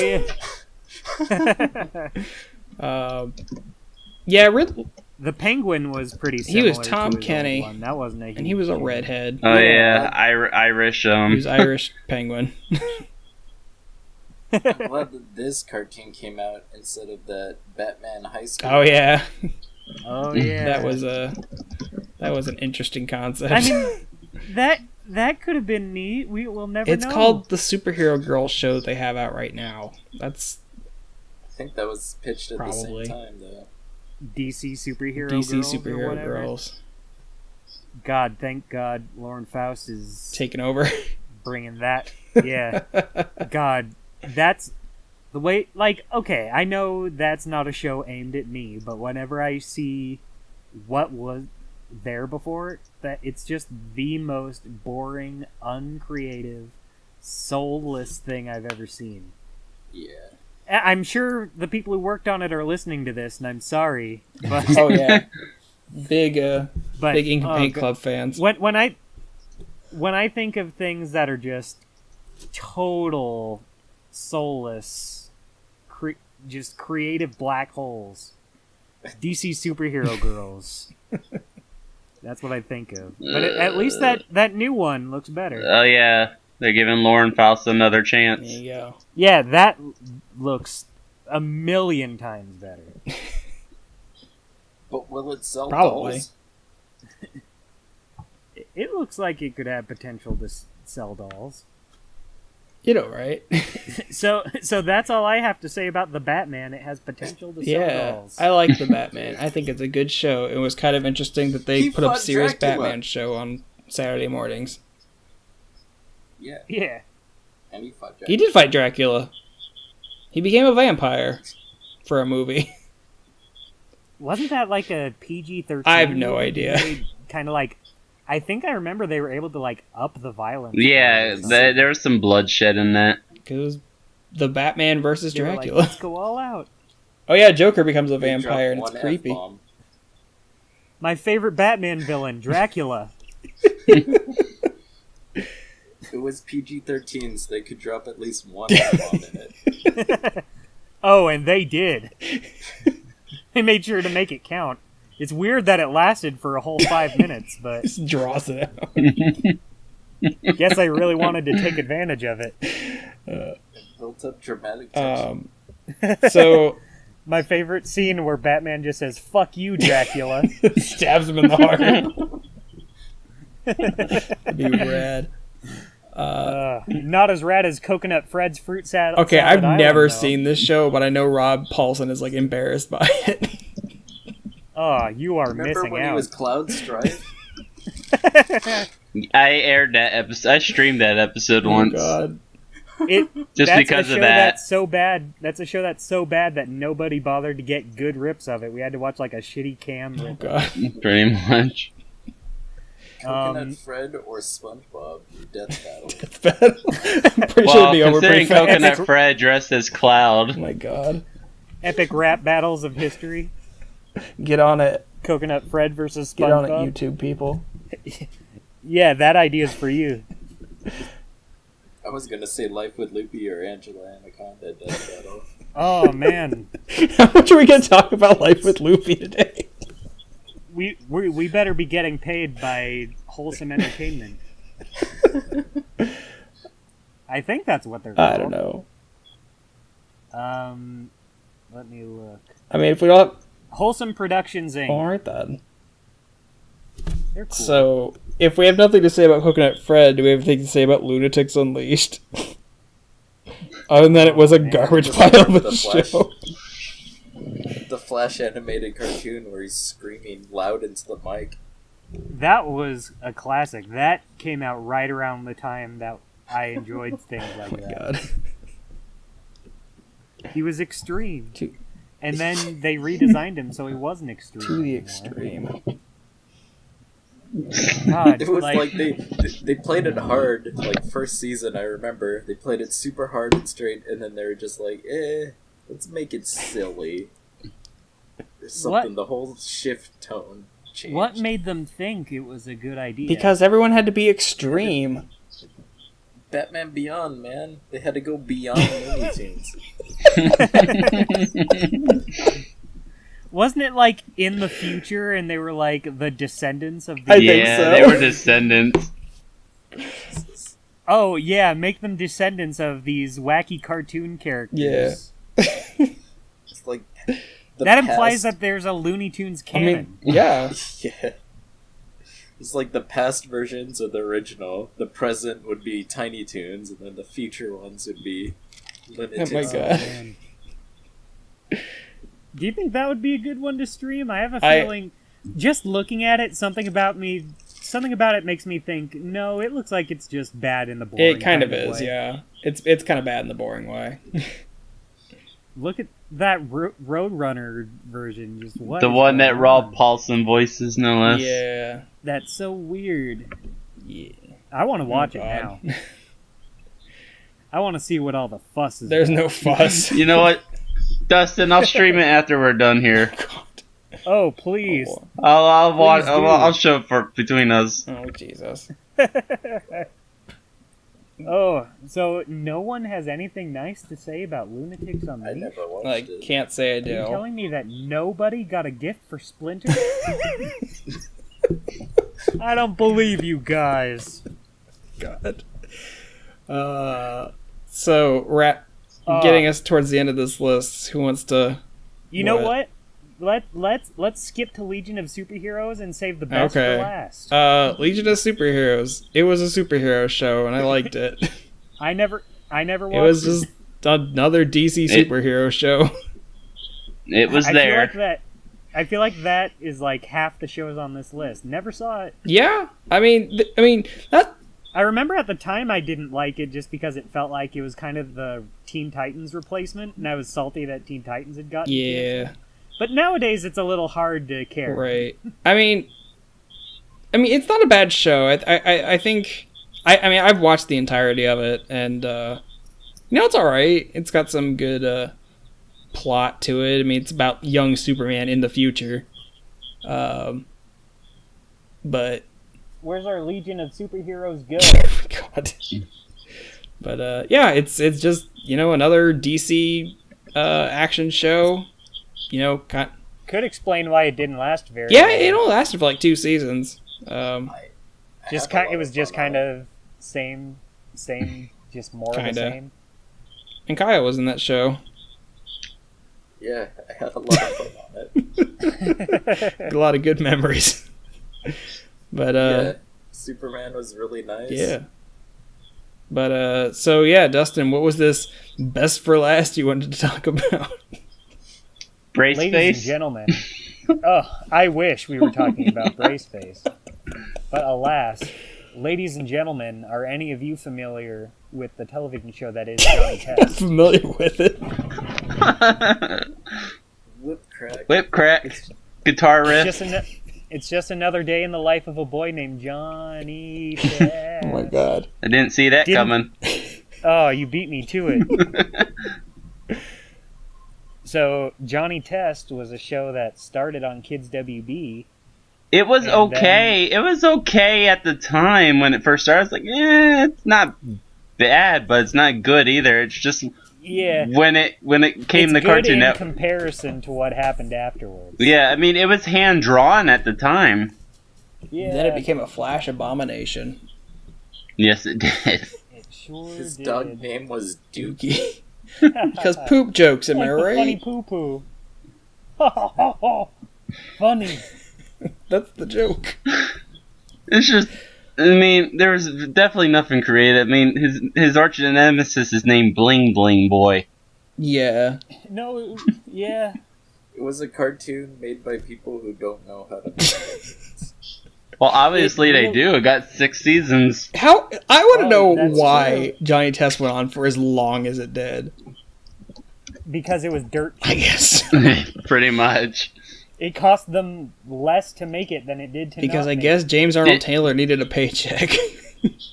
Oh, he had Drawn Together at the time, too. Oh, yeah. He paid them to work And he's on it. Obi-Wan Kenobi in all the Star Wars voicing things. He didn't have to stoop down to Johnny Test if he didn't. Guys, Johnny Test ran from 2005 to 2014.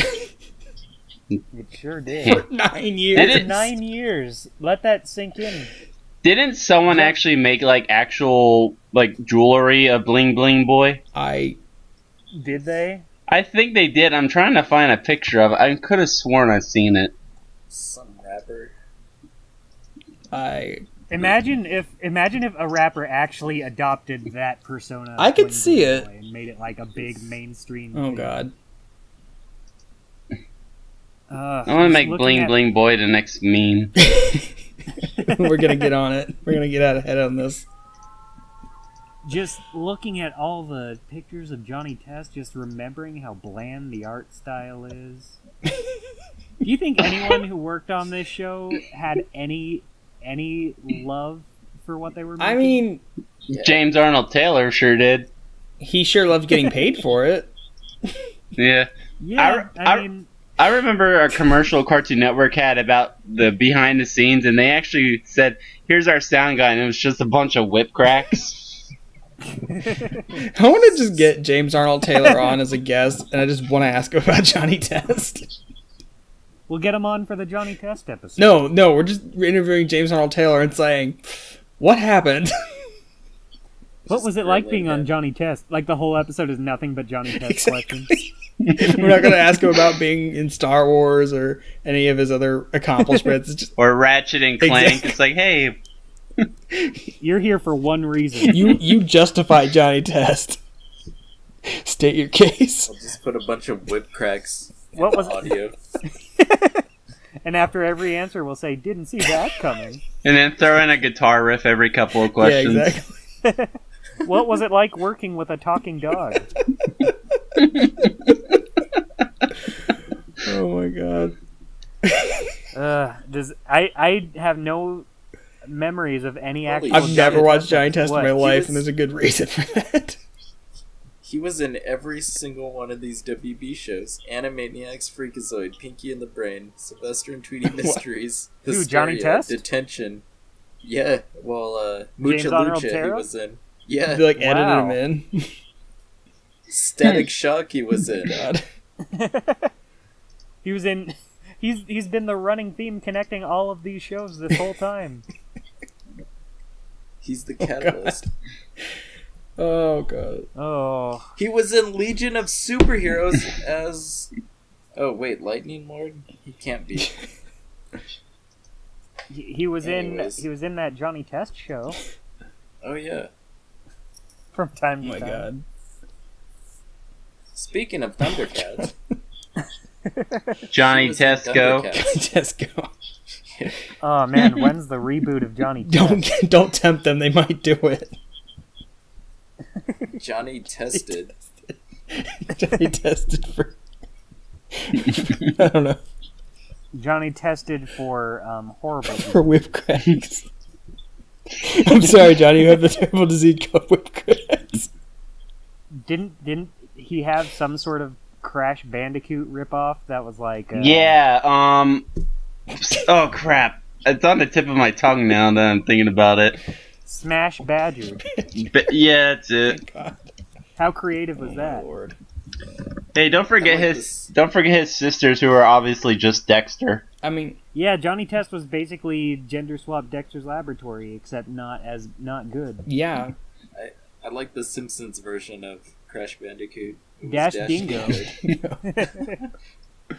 Would you guys watch a Crash Bandicoot cartoon? This Maybe. day and age, maybe. No. From what I saw from that animation test, no. Glad we didn't get that. Crash Bandicoot. But is there anything else you guys want to say about Johnny Test? Only that it was so good. They left the white in between the dog's legs. The show where zero fucks those- were given. For those of you listening, there's a Johnny Test like wallpaper or something where they have all the characters there, and they didn't even bother to remove the white from between the dog character's legs. Oh, that's highly amusing. God. What's up with Johnny's dad? Look at his eyes. He's just he's Doug Funny as an adult. This is what Doug Funny became. Oh, I have a son now. Jeez. Well, I mean, good for him. He didn't marry Patty Mayonnaise, but he married someone. Oh, Lord. Just this soulless art style. Pains me. Yeah, so WB made the first season, and then Canada made the next. Way to 5. go, Canada. It really, really shows. Jesus. Ah, Lord. Yeah. I don't like to throw the term bottom of the barrel around, but when it comes to kids animation, I think Johnny Test might just be the bottom of the barrel. Yeah. I can't think of much worse. I'd be in agreement there. I can think of a few. What would you say is worse than Johnny Test? Angela. You got me there. Fair enough. Fair point. Oh, my God. You win this round. God. Super Duplo Sumos. Mega Oh, Babies. God, Mega Babies. Oh. So pretty much anything that aired on Fox Family. There you go. Donkey Kong, if you want to go. No, No, Donkey yeah, Kong I will- Country's way better than Johnny Test. I will defend. Donkey Kong Country is my favorite so bad it's a good thing. It's the perfect balance of it's bad enough to be silly and entertaining, but it's not bad enough to be awful. It's fun enough that you have fun watching, Hey, but so- bad enough to make fun of. something even worse than It was scary. something even worse than Johnny Test. A lot of those Flash animated shorts that were on the Nicktoons network, like Leader Dog. Oh God, Tortellini Western. Yeah, those are way worse. Oh, ooh. We'll have to have our Nicktoons network short Maybe. soon, so we can talk about One of you guys gotta Tortellini stream. Western. One of you guys got to stream Angela Anaconda the entire time. Just Oh, like that Digimon I short. played it once. This is it. For like DigiPal. 24 hours straight. You know, we're doing that Fox Kids episode next week. Angela Anaconda did air on It Fox sure Kids. did. I've got Oh. a few choice words to say about that. Mm. Well, guys, do you have anything parting think words for about good old Kids WB? No, Well then. I do not. Well, I think we summed it up pretty well. I can't really remember any like little details about it. well, I'll just say that it was a fun part of my childhood, and I remember it well, and I carry it with me in my It heart. all right. It was very hit and miss, I mean, The only as any block is. no. the only thing I gotta say is he's got a head of fiery hair and it's a really special. All right. Don't forget, his genius sisters use him like a laptop. People stop. All right, guys. Hey. I think we've gone on long enough about this. This has grown tired. Yes. Well, I think that wraps it up for this week. I enjoyed basically going through my childhood tonight. I hope you enjoyed it as well. And our several going off topic about Life with Loopy. Life with Loopy, Braceface, my favorite Kids WB. Oh yeah.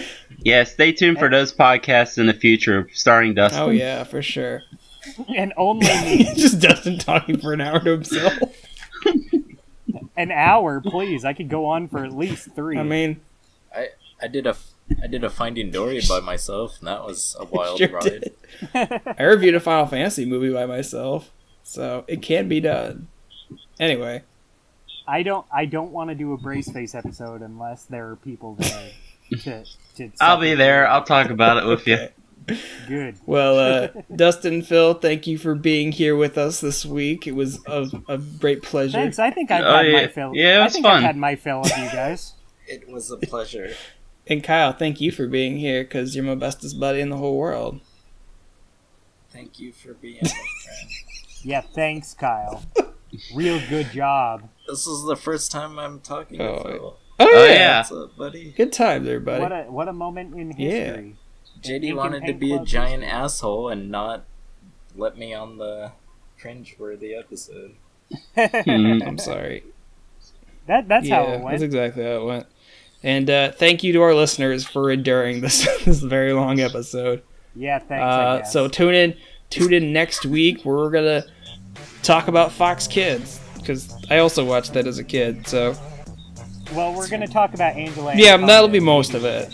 It'll be like I might Braceface. talk about Digimon a little bit, just a smidge. Did Braceface air on Fox Kids? No, it's just Fox Family. Ah, shoot. Damn. Almost. All right, guys. Thanks for listening. We'll catch you all next week. Hey, catch you on the flip side, everybody. Oh God. Thank you for listening to this episode of the Ink and Paint Club podcast. Be sure to subscribe to the channel so you can catch a new episode every week. Also be sure to follow us on our Facebook and Twitter so you can keep up with the show. Links are in the description. We'll see you next week.